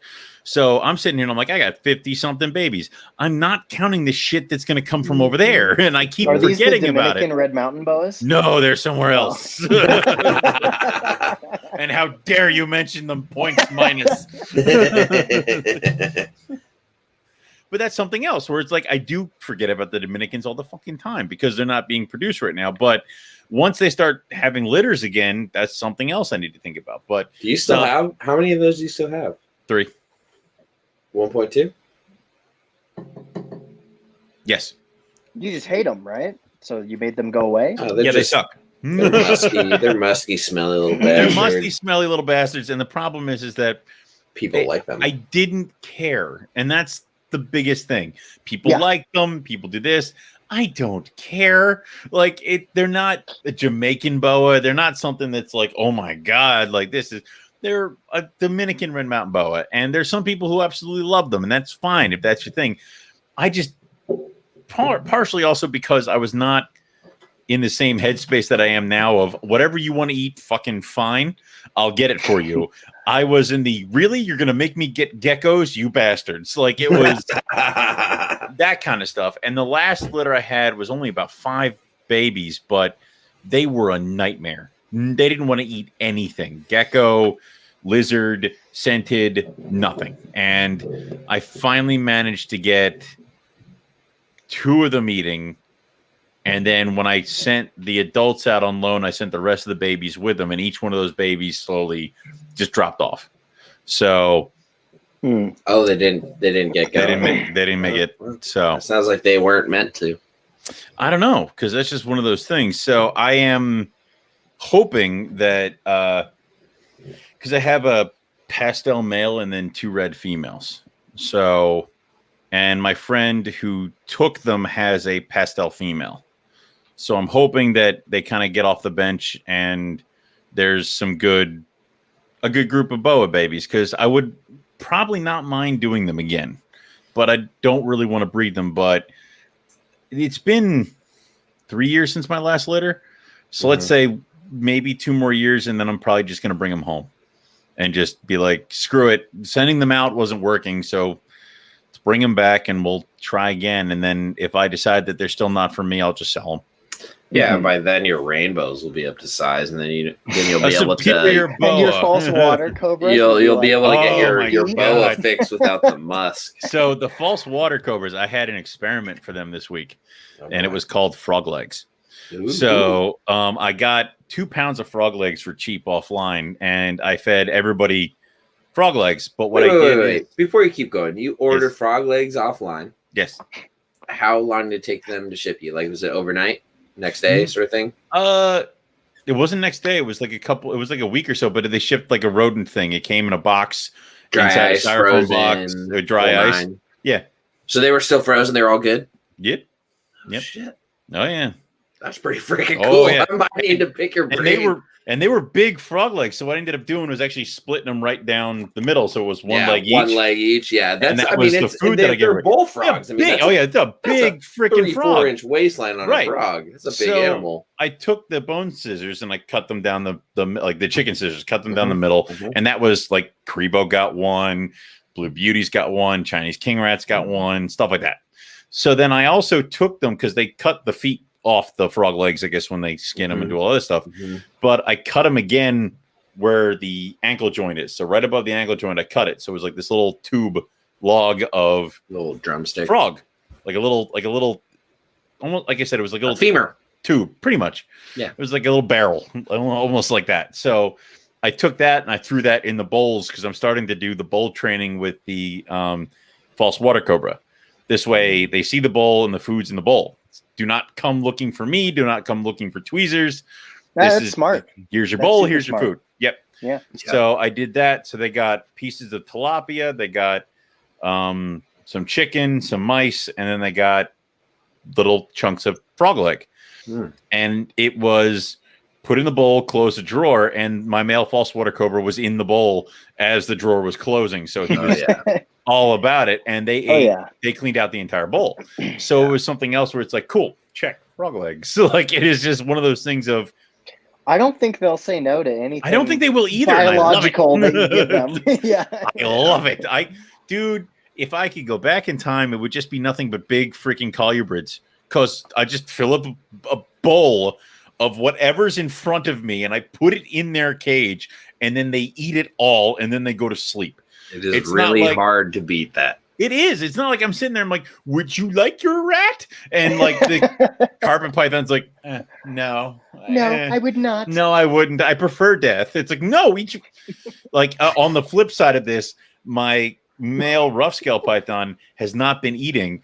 And I finally came into the room in pitch black wearing a headlamp, and I danced his rat across the cage, and he nailed it, wrapped it, and ate it. I'm like, thank you. Like, why can't you just do this when I feed everybody else? Earlier. What is wrong with you? And it's like, so yeah, I would love it if every animal I had acted like the false water cobra. Oh, dude. Food, cool. Like, that's all I want. Man, my female is that way. My male rejects food from time to time. He's not a great eater. Interesting. You broke a false water cobra. How do you fucking break a false water cobra? Well, I mean, don't get me wrong. Like, he eats and he's growing. He's doing great. But there's times, you know, sporadically where he'll tail whip the food away. You know, it's a conscious decision. I don't want it. Okay, so now he's just an asshole. Do you feed off of? Okay, well, all right. He's forgiven. That's fair. Like, they have those moments. There are those asshole falsies. They are. Now, do you feed off tongs, Lucas? I do both. Okay. Yeah, just depending. And Riley, you're not cool. You don't have false water cobra, right? No, but I worked them in the past. I worked them in Santa Barbara. We had gosh, he was just shy of 8 feet. He was the most fun snake we had. You would have to you'd have to have the big, you know, these things, the big old the salad tongs grabbers. Yeah. Oh, okay. Yeah. You got to have these with like a big rat, like preloaded, ready to go, or fish or whatever. Because it was coming. Yeah. Oh, they're quick. Oh, he would know. He could hear your keys at the door. So as I'm like unlocking the lock, pulling the deadlock off, sliding the bolt, I have my other hook pushing the door closed as I'm getting all the locks out of the way. I'm forcing that door closed as I'm making sure I've got the food item on the tongs. And then I back up as far as I need to make sure my retreat is clear. All lanes your retreat. Yeah. And then I open the door and I go, whoop, and I put the food right in because he's there and he's like, wow. Yep. But so he would shoot past whatever food it was and then come back because he wanted to make an impression, right? But he also made it a thing where he would eat every food item ass backwards because you go. Because that was the closest part. Yeah. All right. Yeah. Well. Yeah. That's all right. Some of them are stupid. So okay. Well, you know, some of us like a nice butt, and some whatever. A little overzealous, but you know. So he has a point. Give Riley a point. You get the point. All right, fine. Lucas is a butt guy. Lucas gets minus a point for making me give you a point. So that's how this works. I mean, I love the stories that Zach Lothman tells about the falsies chasing socked feet around like they're rodents on the floor, and then you're just tap dancing, trying not to get eaten. Cribos do that too. I can't wait. I've got my 8-foot cages any week now. Well, that's the other thing. So I have several species that are getting up there. I just moved. Sorry, 6-foot cages. I meant. I said 8 foot. 8 foot. Yeah. 10 foot. Show off. They have a room. Like it's. I have my 100-foot cages. My Chinese king rats just got into 4-foot cages. Now they're getting huge. They're getting very big, very fast. That's a good size snake, dude. It is. And then now the Cribo I think are good because their cages are weird. They're like 4, but then they're like 3 feet deep, and they're like 2-something feet tall. So they're very weird cages. So they're nice. The Cribos and the Blue Beauties are in those. But now we're getting to the point where, like, the Chinese king rats are now in the 4-footers, and they'll eventually need to get upgraded. And then now the false water cobra are growing like weeds, so they'll eventually end up in the 4-footers as well, and then need to maybe even potentially go further. So we're talking about projects, and we're talking about stuff that might get classed out here. The big colubrids might start pushing a lot of animals out the door because I haven't even talked about it. I might get Blue Beauty eggs this year. Oh, wow. Shit. So, because she looks as big as a house, and they've been coiled up together in the same bin since I pulled them out of the winter room. Like, I put them down for hibernation. I pulled them back up. You've been gunning for that species for a minute. Since I got them, yeah. You've had them for quite some time. I've had them since they were 2 months old. I remember hearing an old episode. Yeah. Had to have been like what, 5, 6 years ago? So they're not young. I want to say they're like I want to say they're 6. I want to say they're 6, close to that, because I've been trying to. I've kind of been. I think the past 2 years I've been kind of tap dancing around trying to breed them, but I never thought they were of size. But then I started feeding them like the Karibo, and they just exploded. I remember when you first started talking about them. Yeah. Well, I went to Nerd and I saw the cave dwellers. And then I'm like, oh, I want cave dwellers. And then I came back and I'm like, there are no cave dwellers, but they're blue beauties and they're kind of the same. And they were. And I was totally fine with that. Blue beauties are better. They're better. So, because there's the thing about 2 years ago, a friend of mine had me babysit his cave dwellers. And then he's like, hey, man, do you want to just, buy them off of me? I'm like, no, I have my blue beauties. I'm fine. I don't need your cave dwellers. Like, well, yeah. And let's be real. Nobody's breeding blue beauties for their king cobras to feed yet cave dwellers, or nobody has any issue with a wholesale clutch going to a king cobra feeder. Exactly. So it's just like I've wanted to produce them because I want to get another species under my belt. Plus, they're different. Like, you don't go to a snake show in PA and walk by somebody who's got a clutch of blue beauties. There might be one or two. Snake show anywhere and see that. I'm sorry, that's not a PA thing. Oh, that's also a U.S. thing. I love them just because they're the only snake that I have in my collection that changes pattern like 5 times going down its body. Yeah, Like this color, this pattern, and then all of a sudden it's striped, and it's like, what the fuck happened? Speaking of that, I'm surprised you never caught the Baird's rats bug from Justin, because they change night and day. Justin doesn't talk to me. I'm not the pod father. So you win then. I do. I thought about Baird's, and Justin has talked to me about them and stuff like that, but it's just like he's probably not talking to you on purpose about it. Actually, now that I think about it, he's trying to collect every single Baird eye in the country. So never mind. It would be one of those things where I hope he has success. I think they're kick-ass, but I'm weird. I'm just like, no. There he is. There he is.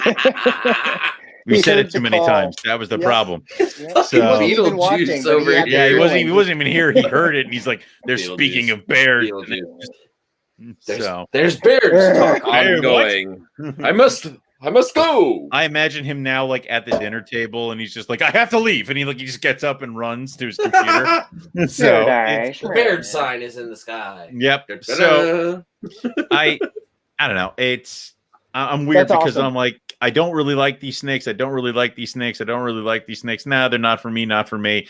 And then like I eventually go, oh my fucking God, these things are amazing. Why didn't no one ever tell me about these things?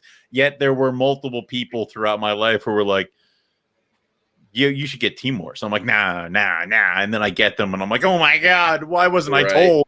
Wait. Right. Yeah. Eric's probably the most vocal about these kinds of things because he's like, you should get this. I'm like, no. He sees the writing on the wall before it's even written. Eric is me several years in the future because there are several times where he does something and I make fun of him for it. And then like 5 years later, I'm like doing the same 5 years fucking later, thing. You're who are you going to give all your Jags to? I don't know yet. But see, and he poison pilled me with that shit because now I'm sitting here and I'm like, God, I hate these things. Like, man, there's such like the beauty and then the crap that they come with, and you're doing Owen, this. Are you okay? They're a coastal, but if I got rid of all my Owen needs to shotgun a beer now. They're a coastal, but if I got rid of all my Jags, I could have every single locality a coastal in here. Right. Right. You could do it without get rid of them. We talked about it. We talked about the lack of airplane hangar, right? Oh. Yeah. We should all just move to like bumfuck nowhere and start the Serpentarium. Yes, the MPR Serpentarium. Yes, Riley, you have your hand raised. Sign me up. Johnny gets it. Oh wait. Well, I mean, whoa! I have a limit here. Hello. Yeah, I mean, it's Brandon's like auctioning off my liver to the highest or the lowest bidder. Is Mr. Pringle going to join the Patreon for another beer? Mr. Pringle doesn't. He already joined the Patreon. If he didn't, I want my animals back because you're not supporting NPR. Other buddy better be. Other buddy was supposed to come over here and put lights in my cages because I outsource these things. So, but what have you missed? What have is he you also missed? an intern? He doesn't really have a title. He's more of the guy that we let sweep the floors. Oh my God! I just want the guy to get some points too. I don't know. We can give several points to other buddy because that was harsh. So ouch. that was bad. He says, "Oh no!" Sorry. Eric. What else can we do while Eric's not here? I don't know. Do we want to tear down the establishment? I mean, we're working pretty hard at it. Did you do our performance reviews yet? Oh yeah. You're both going to stay as unpaid interns. Congratulations. What are 2 things you need me to work on, boss? I need you to do everything because I can't do it, Name and nor am I 2 willing to earn. And 2 areas that require growth. Strengths. 2 strengths. Roughies and blackheads. You're very good at agreeing with me, and you have blackheads. So those are 2 strengths. Riley, your strengths are you're very, very entertaining in a physical, comical kind of way. And then your weaknesses are you are very susceptible to suggestion. I can really make you do anything. It's like, yeah. Was blackheads also my weakness as well because I have no money? Yeah, well, that is that. It varies. It becomes a weakness. It's almost like I work too hard. Yeah, it's one of those things. Care too much about this company, damn it. So, yep, you will both remain unpaid interns, and I will continue to make you do stuff to compete against each other. For Riley, we kept our job. High five. Yeah. Hey. One of at least 4. until because Eric told me I'm not allowed to fire you until he gets back. Wait, what happens then? I don't know. We write our tell-all manuscript.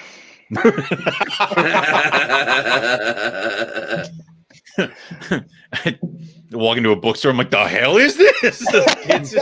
There's a line, people pining for autographs. Oh yeah, that would be one of those things. So, hey, you're the guy who fired him. I would be. I mean, listen, I get your autograph? It's something in my contract that I get to do all firings at NPR, even if just even if they're fictitious firings, but because I want to make sure I do it, not Eric.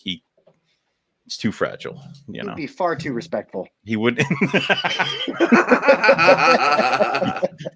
far too respectful, and it's not it's me. I would still feel like I had self-worth after Eric fired exactly. Me. If Eric fires you, you feel good about it. If I do, it's not good. Burn the bridge. It's scorched here. Someone just hits you with a yardstick, and that's all the message you get. It's called the Board of Education. All right. So here's the board. It's what? And I don't do it. You make me do it. Okay. So, but yeah. So I'm glad you guys are doing well with your seasons and stuff like that. I'm glad everybody's out there getting eggs. Anything exciting that you guys are trying to add this season? Because I've been talking about shit I want to add and stuff I'm trying to do. Lucas, I already know you're trying to add as many blackheads as you can get your little hands on. But Asphodite's crazy. But besides that, I would love. You're gonna have your hands full of Asphodite's in about a month and a half here. I know. I can't wait. We were Grant and I were actually looking at those blackhead eggs today. How many are going the distance? I know you guys got 2? We 3 actually. 3. Okay. So there was one that was looking suspect. We pulled it out today, candled it. It has veins. It has vascularity.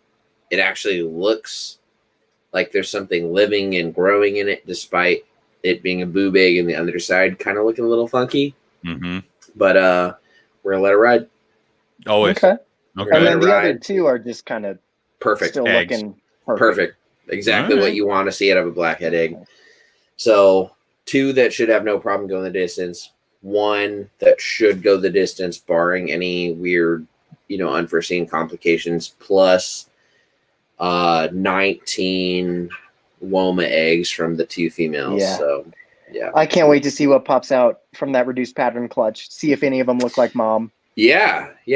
Me as well. I'm assuming half of that clutch will come out with some semblance of her reduced pattern, and then the other half will have more of a traditional banded Woma pattern. And if that's the case, I know there's plenty of people looking for that reduced pattern stuff. And given that we have 2 females that are produced, and that other female is just a killer classic, like beautiful contrasted Woma, I think I want one from each. Oh yeah, I would always go for. I mean, that kind of comes down with picking holdbacks. It's like, would you rather get 2 that look really, really similar, or get 2 that are kind of really different and see what you can do? Yeah, like I think there's merit to, if somebody wanted a pair from that reduced pattern female, to try and double down on that and see what the double layering of that would be, some line breeding of that reduced pattern stuff. But at the same time, I'm not sitting here trying to be the Woma guy per se. I just want a pair or 2.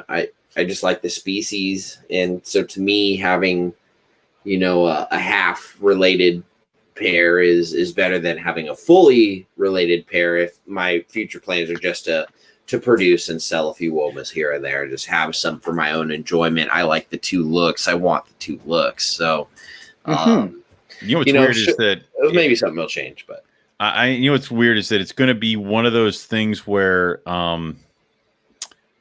I think this year is going to be a lot of Womas available.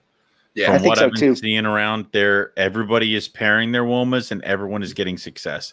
I think there's a lot of clutches that I am like laser focused on too. It's not just all like random stuff. There's some really cool pairings this year from some, really, really beautiful a lot of people have been raising up some killer animals for the last 3-4 years. And now they're finally it. So like Mike Schultz, I think he produced like 48 Woma eggs or something like that, if I remember his post from today.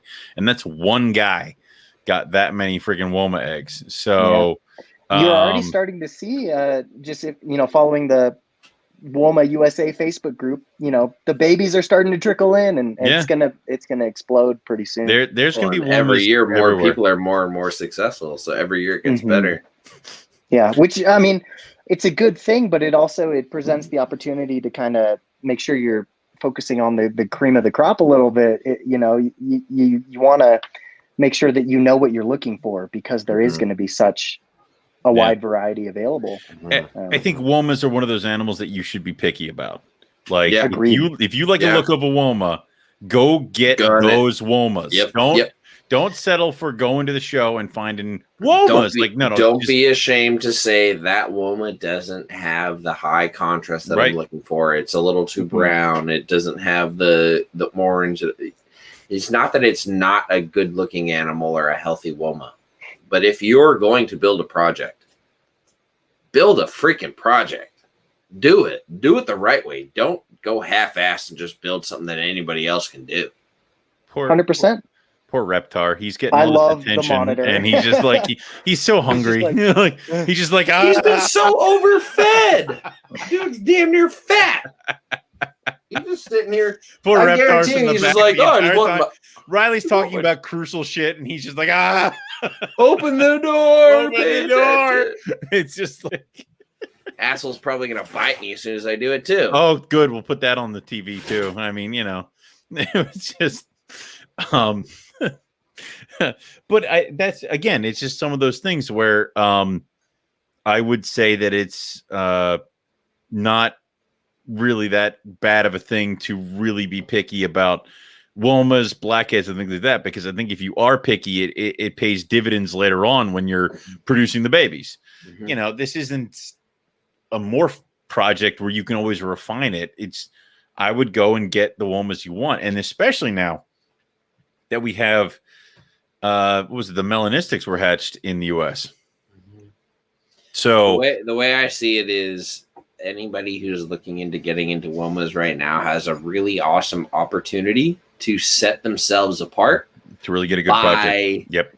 Building off of serious quality from the get-go. Right. I mean, and it's just get the lines you want, get the animals you want, because it is going to become a thing of it's going to be quality over quantity at a certain point with those Womas.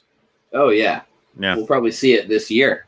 You'll probably start to see it this year. What is it? A good one? What is it? A Woma Python's what? $200 each, and then I mean, Doug Price is putting his out for $250, and I would say his are above average, and he's underselling it. All right, so average Woma, average Woma $200. Done. I'd say a little higher than that. Yeah, 350. I've been seeing mostly 300, 350 people with really nice ones asking 455. I would say the baseline Woma, and we're talking like it clearly is a Woma, but it's not anything to write home about, is somewhere between, I was going to say 2, but let's up it to 250. Fucker. Really, dude? Close the damn door. Me. What just happened? He got bit by Reptar. You got bit by a monitor? On NPR? I usually charge extra for that. I mean, are you bleeding? I'm not going to put that on camera without somebody sending me money. Close the damn door. So, ladies and gentlemen, this is an example of sometimes shotgunning viewers and opening cages. No, I'm just kidding. Jesus Christ. You okay, buddy? You good? Do we need an injury timeout? Okay. No. Minus points for Riley for getting bit during the show. Anyway. Average Woma 350-ish. Okay. Maybe. But then you start getting to the ones that are really, really good looking that will say like what, 455. Yeah, I think that's justified. And we're going to start seeing ones that are even better than that. Either we're talking striped, patterned, somehow related to the melanistic stuff. So we're going to start getting to see Womas, I think, closer to $600. I would have no problem paying $600 for a high end. Right. Absolutely. No problem. Even if you want to get into Woma, good job. Good job. Wow. Yeah. That is service. Is there cinnamon on that? Yeah. Whipped cream? I think, sorry, cherries, I muted. I should have let it ride. But I believe we have a whiskey sour with blood orange here. Oh. Nice. He's doing good. Oh, my God. Look at the A+ for plating. That was oh my goodness. But to your point, I've definitely seen some Womas that folks are asking 600 for, and sometimes honestly it seems justified. I think it would be. I would not be surprised if, because I know we give blackheads all the good press when it comes to Espedudities. But it's Latin. Yeah, whatever. The word, the thing with the other thing. Anyway, but I think that a good Woma project can really get you up in there too. So I would kind of almost say that if you have been thinking about it, go spend the, $800 to $1,000 on a really good pair. Little too much sour, not enough whiskey. Is this what we're getting at here with the whiskey sour? Plenty of whiskey. Okay. I would agree.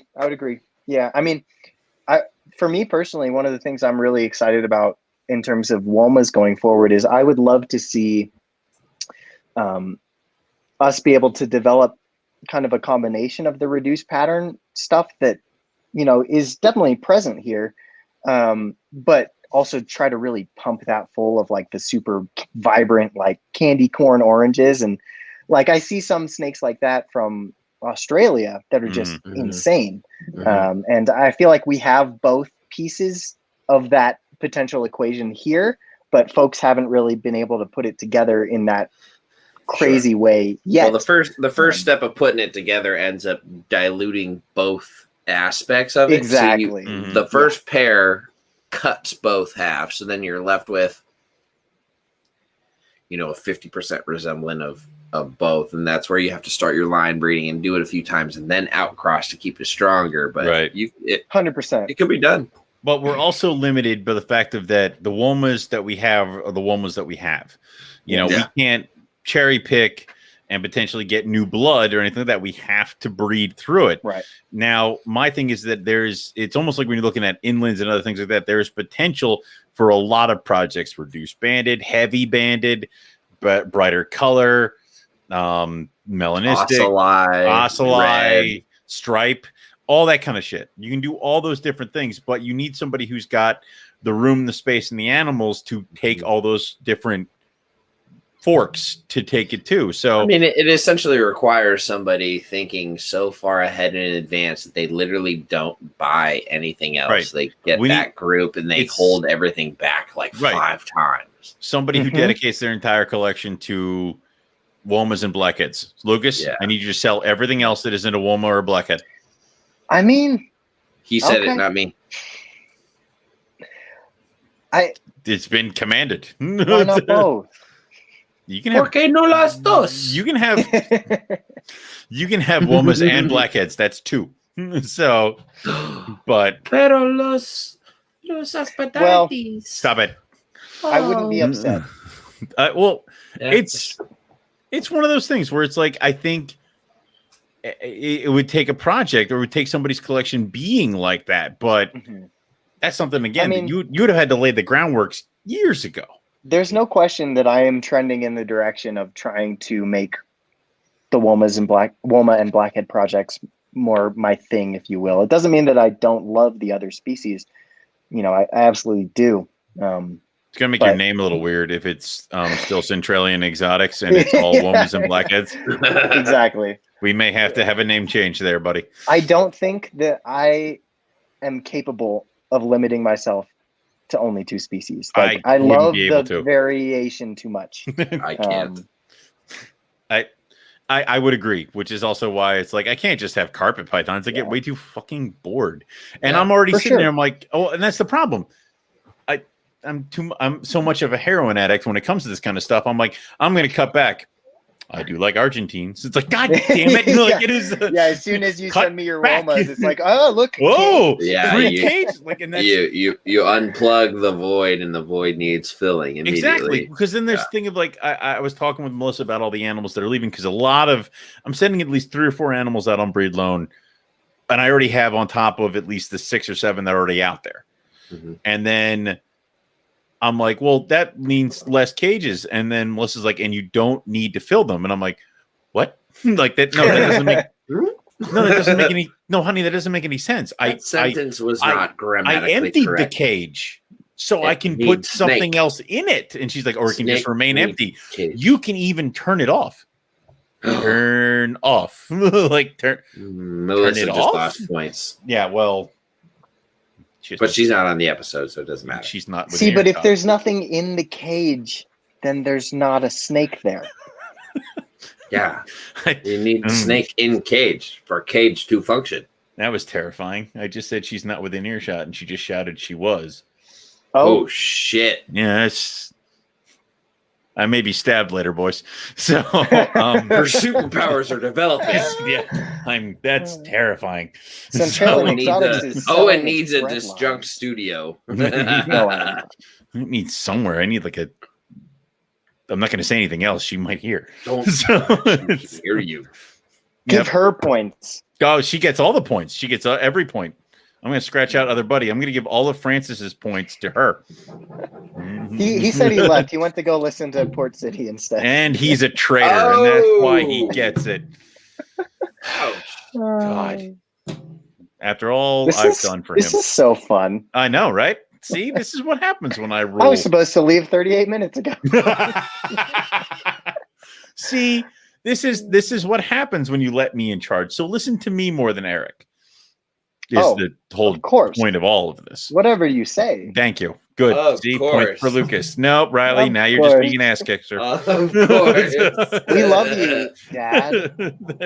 I would never do that to Eric. Listen, we all know I do miss him, though. I know. We all know who the seat of power is, and without him, I would just be a monkey on a chain. Just no idea what's going on. Slightly smaller monkeys to boss around. Smaller chain.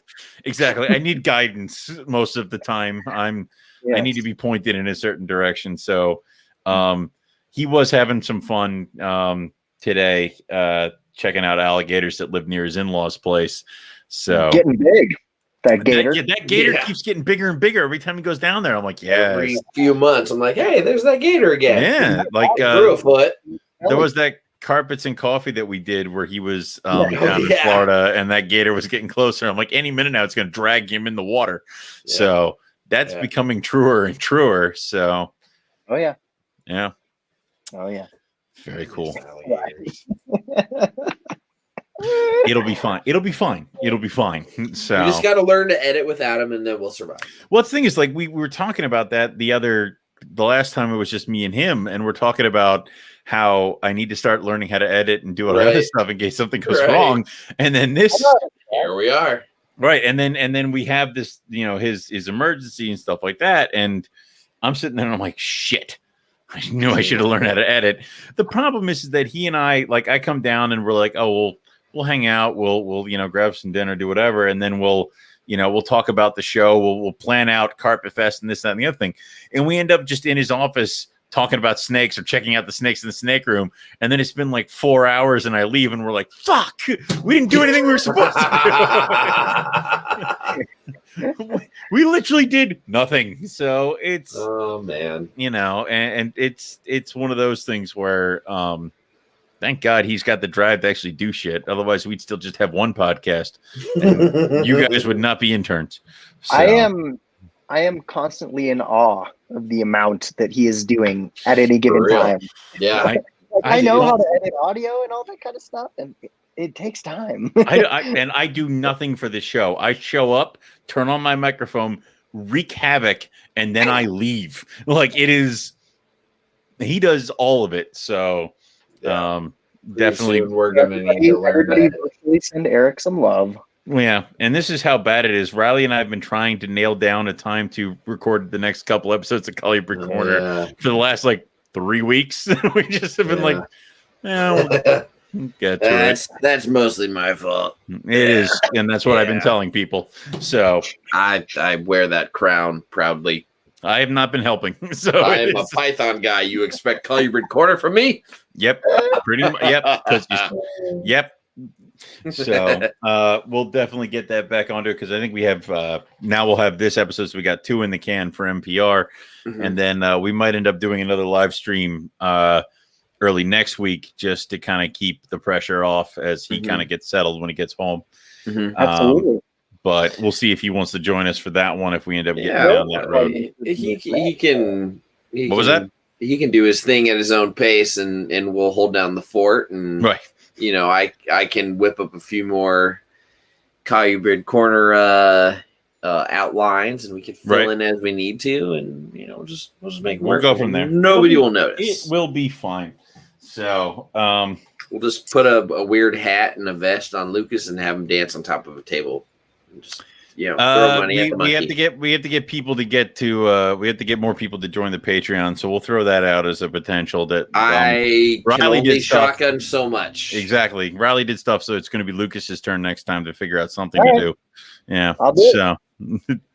So Lucas is a lot younger. He can handle that. His body will heal better. I would probably. I literally almost die when I do it. I mean, I know you kind of left this for about 10 minutes.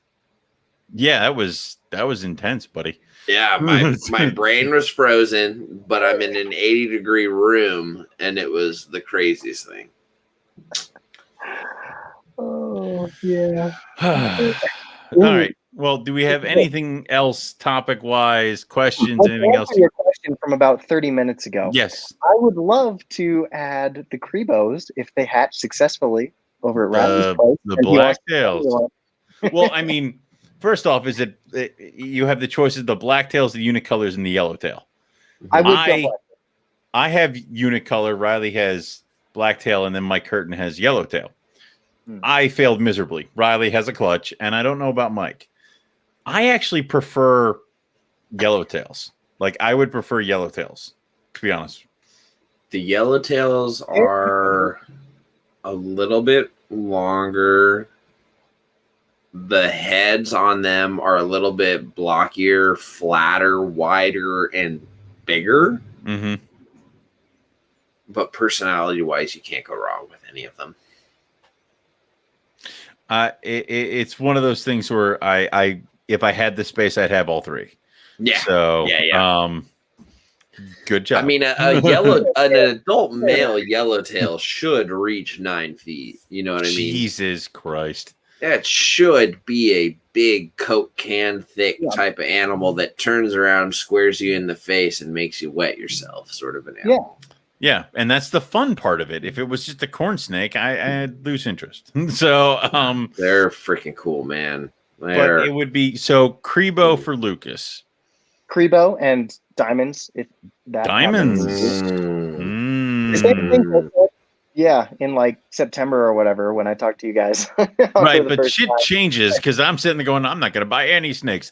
My new rough scale arrives tomorrow, so hopefully with a lot less headache. Oh my god, dude! If let's put it this way, if the same thing happens that happened to the last one, I will drive to Indianapolis and I will get it myself. Yeah. So that was brutal. That was brutal. That was a brutal week-long thing because it took that animal almost 7 days.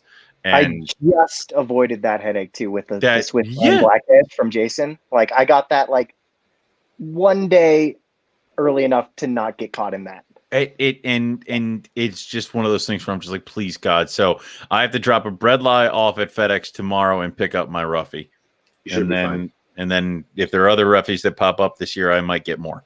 You shouldn't have any shipping issues.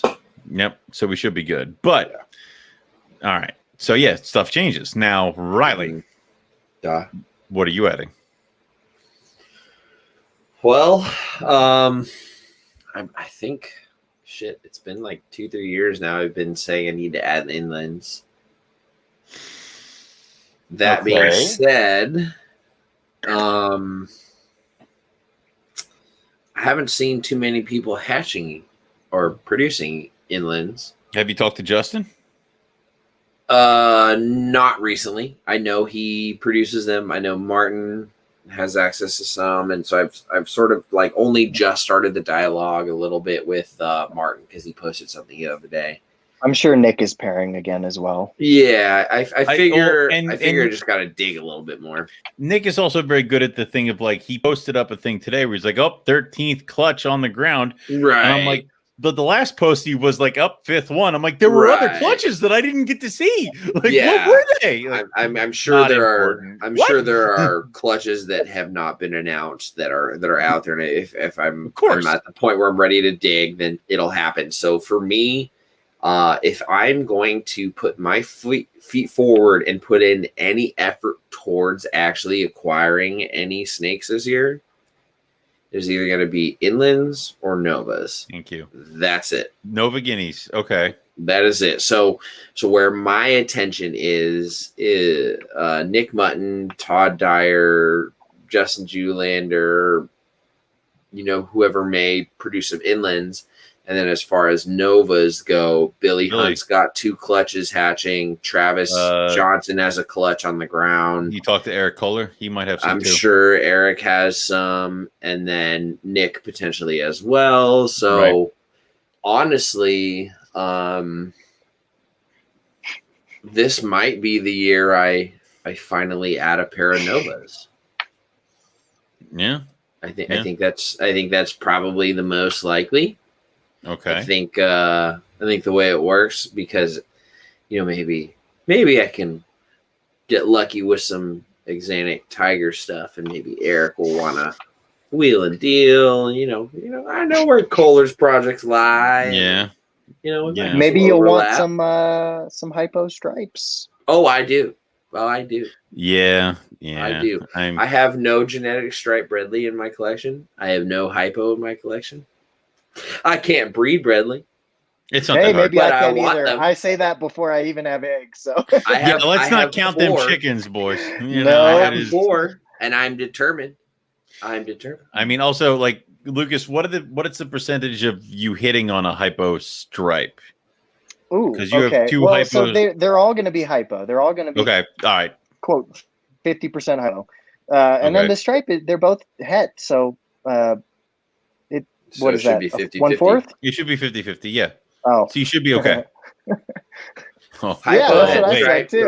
Wait. It's a hypo stripe to a hypo quarter head. of them will be a quarter of them going to be a will fourth. have the stripe. Yeah, we'll be fourth. Yeah, but 50-50 Listen, I just went with drunkie over here and said yes. Like I wasn't doing math.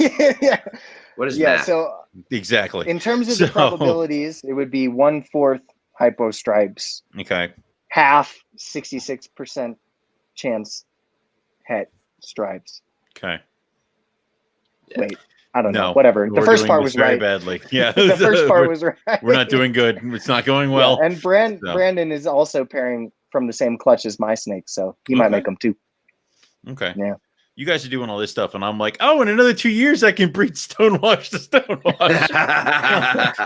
I mean, all credit goes to Nick Mutton. He did all the work here. It's like I'm gonna breed them and be like, no one cares. Like it's like. I've got a female Stonewash who's like not even a year old, and in 5 years, I'm like, woohoo! And they'll be like, huh? Yeah, wait, I sent you I sent you a het, didn't I? Yeah, he's older than my female. Oh my god, that's right. And he's probably huge. Like, yeah, all right, yeah. Oh, he's beautiful, man. He's just my personal opinion too. Absolutely beautiful. So he's a stunning, stunning animal. I'm at lunch today, taking my lunch break, and I get a phone call from an unknown number, and I answer it.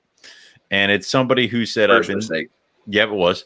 I've been looking at your ads for animals on Morph Market. I'm like, okay, what can I do for you? And he goes, well, I'm just looking at your Hey Bredli. I'm like, the Het Bredli? Like, and he's like, yeah. I'm like, all right. And he's like, well, are they always going to be brown? I'm like, bitch, did you just call my snakes brown? Like, it is like. They're not brown. They're red. Plus, Bredli will kind of change color every once in a while. He's like, yeah, but they don't look like Stonewash. Son of a bitch. Yeah, they're het Stonewash. Well, yeah, but like the male, I'm looking at your website, it's got like Stonewash for the front half, and then it's like black in the bottom half. Yeah, that's what Bredli looked like. Like it was just like, and my brain is just getting worse and worse as the conversation continues. And then comes my favorite thing. You're still on the phone at this point. Yeah, I'm usually very patient, as you can tell. But then he's like, "Well, there's something good. I live close by, so there wouldn't have to be shipping." And then he stops talking. There's a long pause. That's where you're supposed to say. That's what I'm supposed to be like, oh, really? No shipping? Thank you. Like, I don't pay shipping. You do. It's your animal. You have to get it somehow. So I'm like, all right, listen, dude, I don't let people come over to my house without an invitation. Like, I don't want strangers popping up in my place. So we'd have to meet somewhere in between. Yeah, we can do that. But like I said, there'd be no shipping. It's not really going to affect the price, dude. Like, I don't like that's the animal's still that much. It just means you don't have to pay more. Yeah, this is where that thumbs up emoji comes in. You're like, Yeah, but that's the thing is, it wasn't a text; it was a conversation. So I'm like trying not to sound like I'm like you're wasting my time. Like, and so then he you have goes, like a split second to avoid. I'll check my bank account and I'll get back to you. I'm like, no, you won't. Like, yeah, right. Yeah, it's the infamous "never gonna hear from you again" statement. It's the equivalent of "I'll walk around the show and come back," and then you see them run past your table like this, not looking at you. Yeah, yeah.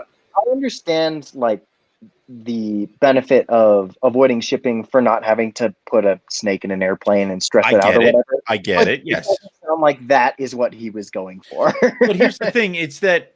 So if I, for one, am the seller of a snake. It's not. It does not any benefit to me that you don't have to ship the animal. So this kind of comes into it that if I'm buying an animal, I request. I'm like, hey, can we meet up at a show, or how about I grab this from you over there so I don't have to pay shipping? This is not a plus for the seller; it is a plus for the buyer. Yeah, so I don't know why people seem to do it that way. And the other thing that's been driving me insane over the past year during a pandemic, people have been attempting to invite themselves over to my house to pick up snakes. Well, I just need to see them side by side. There was some guy in January who wanted to see 3 snakes. And I said, all right, well, I'll take pictures of them. I won't know what they do. I can take videos for you. Can you bring them? Can I come over and see them? No. Can you bring them to my house? What the fuck is this, a zoo to you? No. And then the last one was, well, what if we met someplace and you brought the animals to me? I'm like, you picked a $350 animal, a $200 animal, and a $100 animal, and you want me to bring all three out to you when I know you're only going to buy the $100 animal. If you're lucky. If I'm lucky. And you want me to bring all three of them out in January for you to pick one or two. He's like, I don't know which ones I'm going to buy. I'm like, dude, you're making this real hard rather than just looking at the animals, looking at the pictures, looking at the video, and making a decision. And then he eventually got mad at me and told me I was not being helpful as he was trying to support the local breeder. And I said, thumbs up emoji to you. And that was the end of that. I don't understand. What I would recommend is that if you're going to go buy animals, don't treat it like you're doing the breeder a favor, because here's the deal. Here's the deal. This isn't ball pythons. The breeder isn't competing for your $5 bill. Okay. So anybody who's sitting there thinking the breeder needs to bend over backwards to kiss every single mole on your left butt cheek, I am sorry. Well, it just your butt cheek ain't on my radar. But that's one for the holiday show. That is a good one. Left butt cheek. Lower butt cheek. But it's like, it's just like, I don't need to sell the animal to you, and I'm doing you a favor by letting you buy it from me. So it's like, don't. And I hear it's actually worse for like people who breed like corn snakes and king snakes and stuff like that, because like you're looking at animals that might only be, $50, and then the guy comes and says, "Hey, I'll give you $10," and it's like, go fuck yourself. Yeah. Like, and that's where it can be. So it's like, I don't understand with this kind of stuff, and I don't know. I would never treat a seller that way. So all of a sudden I'm thinking that, yeah, exactly. Will you do a 6-month payment plan on a $100 animal? No. Yeah. And then I'm the asshole because I said no. Right. It's like, I don't understand, because I would never treat an animal seller the way that these people attempt to treat me. So it's like, what the fuck? Who taught you? There is something to be said for ethics on the buyer's end. Right. I know everybody wants to try and apply this old phrase from their parents' generation of the customer is always right. Bullshit. To every single transaction. No, I am sorry. Shit. I am sorry. 99% of the customers that walk into my place of business are so far opposite of right. Their like left looks good. They're not even left. They're so far right. Well, we talked about during the whole shutdown thing of what was happening with the rough scale. I had 3 snakes that needed to go out shipping for that. Yeah. And I had one guy who bought a $125 snake, and he wanted it shipped. And I'm like, no, dude, they're telling me no. They're telling me no.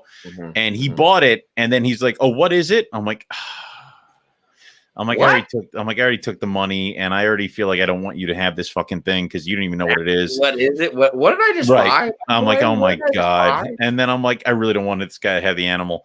So then finally he's like, I just want my money back. And I'm like, cool. And then I sent it. Like, I mean, it was fast. And then in that time frame, I had been contacted by somebody who was looking at the snake, really, really wanted it, all this other stuff, answered all the correct questions, all this other crap, just was not the first person who paid for it, so I couldn't sell it to her.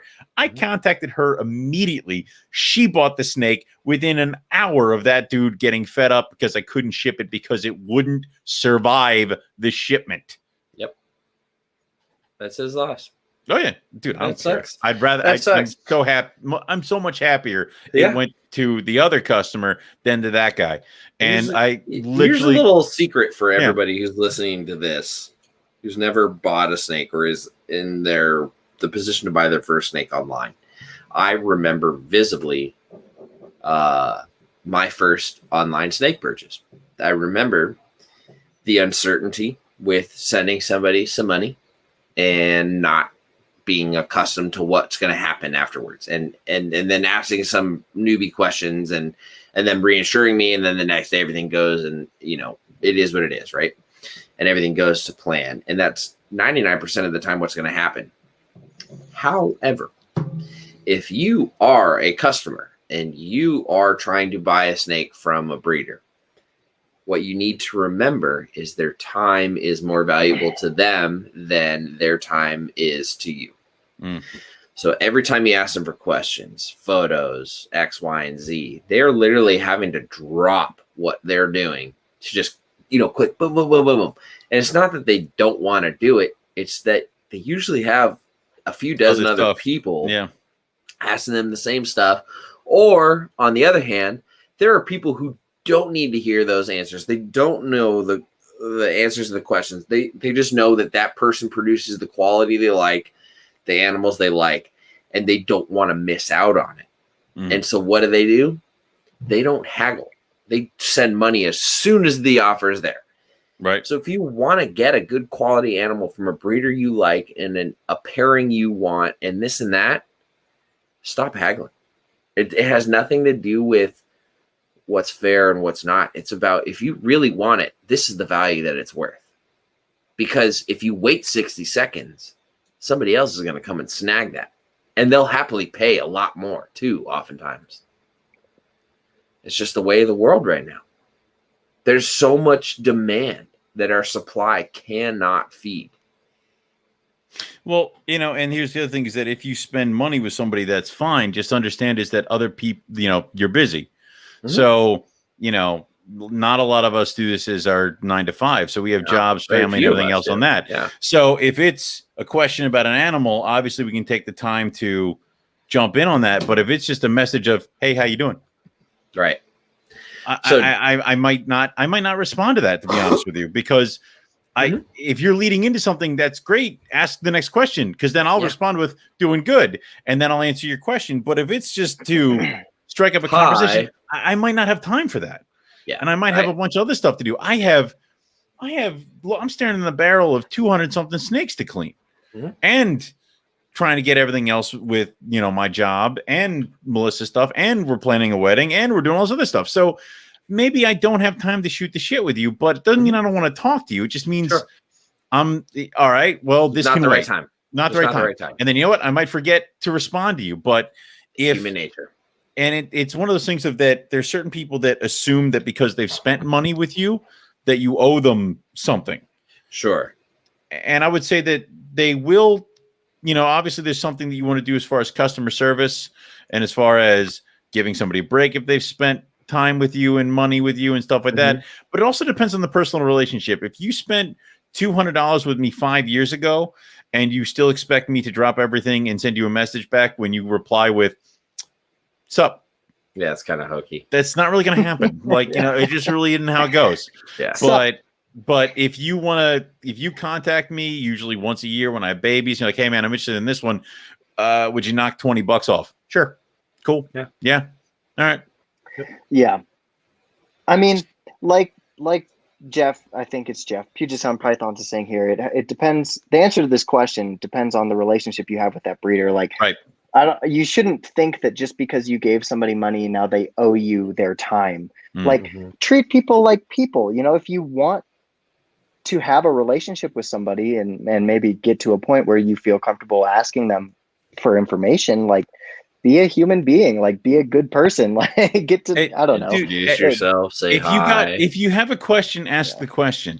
Yeah. And then even if I'm busy, even if it takes me days, I'll circle back and I'll respond. Sure. Yeah. And especially if it's a question not about an animal that's currently for sale, but like a handling question or a something else question, I'll circle back. Yeah. But if it's just a conversation starter, I might not, just because I'm not.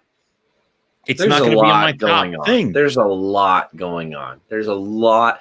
If you're hitting somebody up to strike up a conversation, you should probably safely assume that there's a dozen other people that hit that person up on a regular basis. If you want to start a conversation, maybe don't do it as a messenger or something like that. Shoot an email. Sure. Yeah.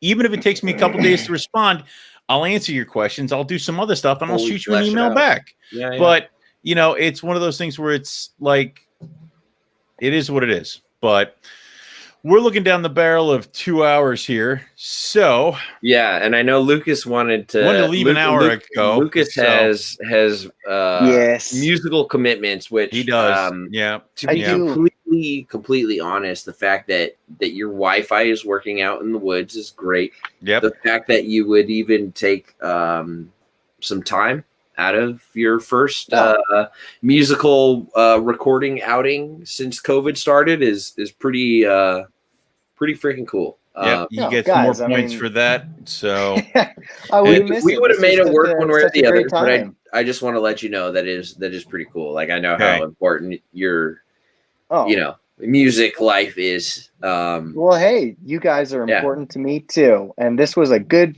freaking time. I stayed twice as long as I thought I would because I was vibing. So thank you, gentlemen. So you had a good bartender. The final tally is going to be. Hit me with the final tally. Wait, before you hit the final tally. Yep. I just wanted to say I wanted to round out. No, I wanted to just kind of like close off that last comment. It was about the ethics of buying and communicating with breeders and this and that, because everything you guys have elaborated on, touched on, is I literally couldn't agree with it more. The only thing I would add to that is if you message somebody and they don't get back to you right away, it's a breeder, somebody you know that breeds even more than a clutch a season, and they don't get back to you right away, just understand that there's a really good chance they probably saw the message. They're doing things, they're cleaning snakes, whatever, making mental notes. I learned a long time ago that if you email somebody, you don't get a message right away, give them a couple days, maybe follow up with sort of like, hey, just wanted to make sure my last message didn't end up in a spam sort of thing. And it's very cordial and it's whatever, and it's no pressure. And then that way you're just doing your due diligence to make sure you're staying on that breeder's radar. Because if it's somebody like Owen who gets hit up for, coastals left and right and white lips left and right and whatever else it is. I don't even have, or I'm not even breeding. You've got your customer bases, and then every year there's new people that add on. And so even in a quiet year with a pandemic, it's hard to keep track of messages. Let's be real. It's really difficult. So don't be afraid to be that person that's like, hey, I didn't want to overwhelm you. I talked to you a month or so ago. I just wanted to stay on your radar. No harm, no foul. I'm not looking for an answer right now. I just wanted to make sure my name was still in your lens. And if that's all it is, folks like myself, Lucas, Owen, chances are we're going to say, hey, really appreciate it. X, Y, Z is going on, super busy, eggs still being laid, not quite there yet. Haven't forgot about you. No, no harm, no foul. I mean, it's all in the delivery. It, like, the way that you just frame that is great. 100%. I got a message the other day. Somebody was like, "Hey, what's up with your eggs?" And I'm like, bye. There's a lot of ways that you could say the exact same thing in a terrible way, but it's all in the delivery. So just be polite to people. All right, and shut up, interns. And if you spend money with me, I spend time with you. That was my answer to Johnny's question. Quiet. God damn it. Now you've lost 10 points. Yes, master. So Lucas comes in at 24 points. I can meet Lucas. Riley, before your last rant, you had 12. Now you're down to 2. What if I mute him? Will that bump me back up? No, it's not helpful. What if I mute you? Other buddy, if you do that, then you're fired. Other buddy gets 5 points because we had that. And Melissa gets infinity because we decided that as well. Good. So realistically, you still remain. I'm sorry, Lucas is now thing 1. Riley is now thing 2. Other buddy is still other buddy, and Melissa is the winner. So, but nobody else pulled a clutch of carpet eggs. That's why you get 2. You got bit by your monitor. That's why you get 2. Yeah. So, all right. Well, this has been fun, guys. We're going to do another one hopefully later on, and we'll try to get everything back going. Obviously, we're sending love out to Eric, and we can't wait for him to get back. And we want to thank everybody for checking in with us, and we'll catch everybody back here next week for some more Morelia Python Radio. Say good night, kids. Good job. Riley, thank you, Owen. This was a great time. I gotta push the button. Yeah, you have thank to you push for the letting button. us be people. Bye. Bye. Riley, push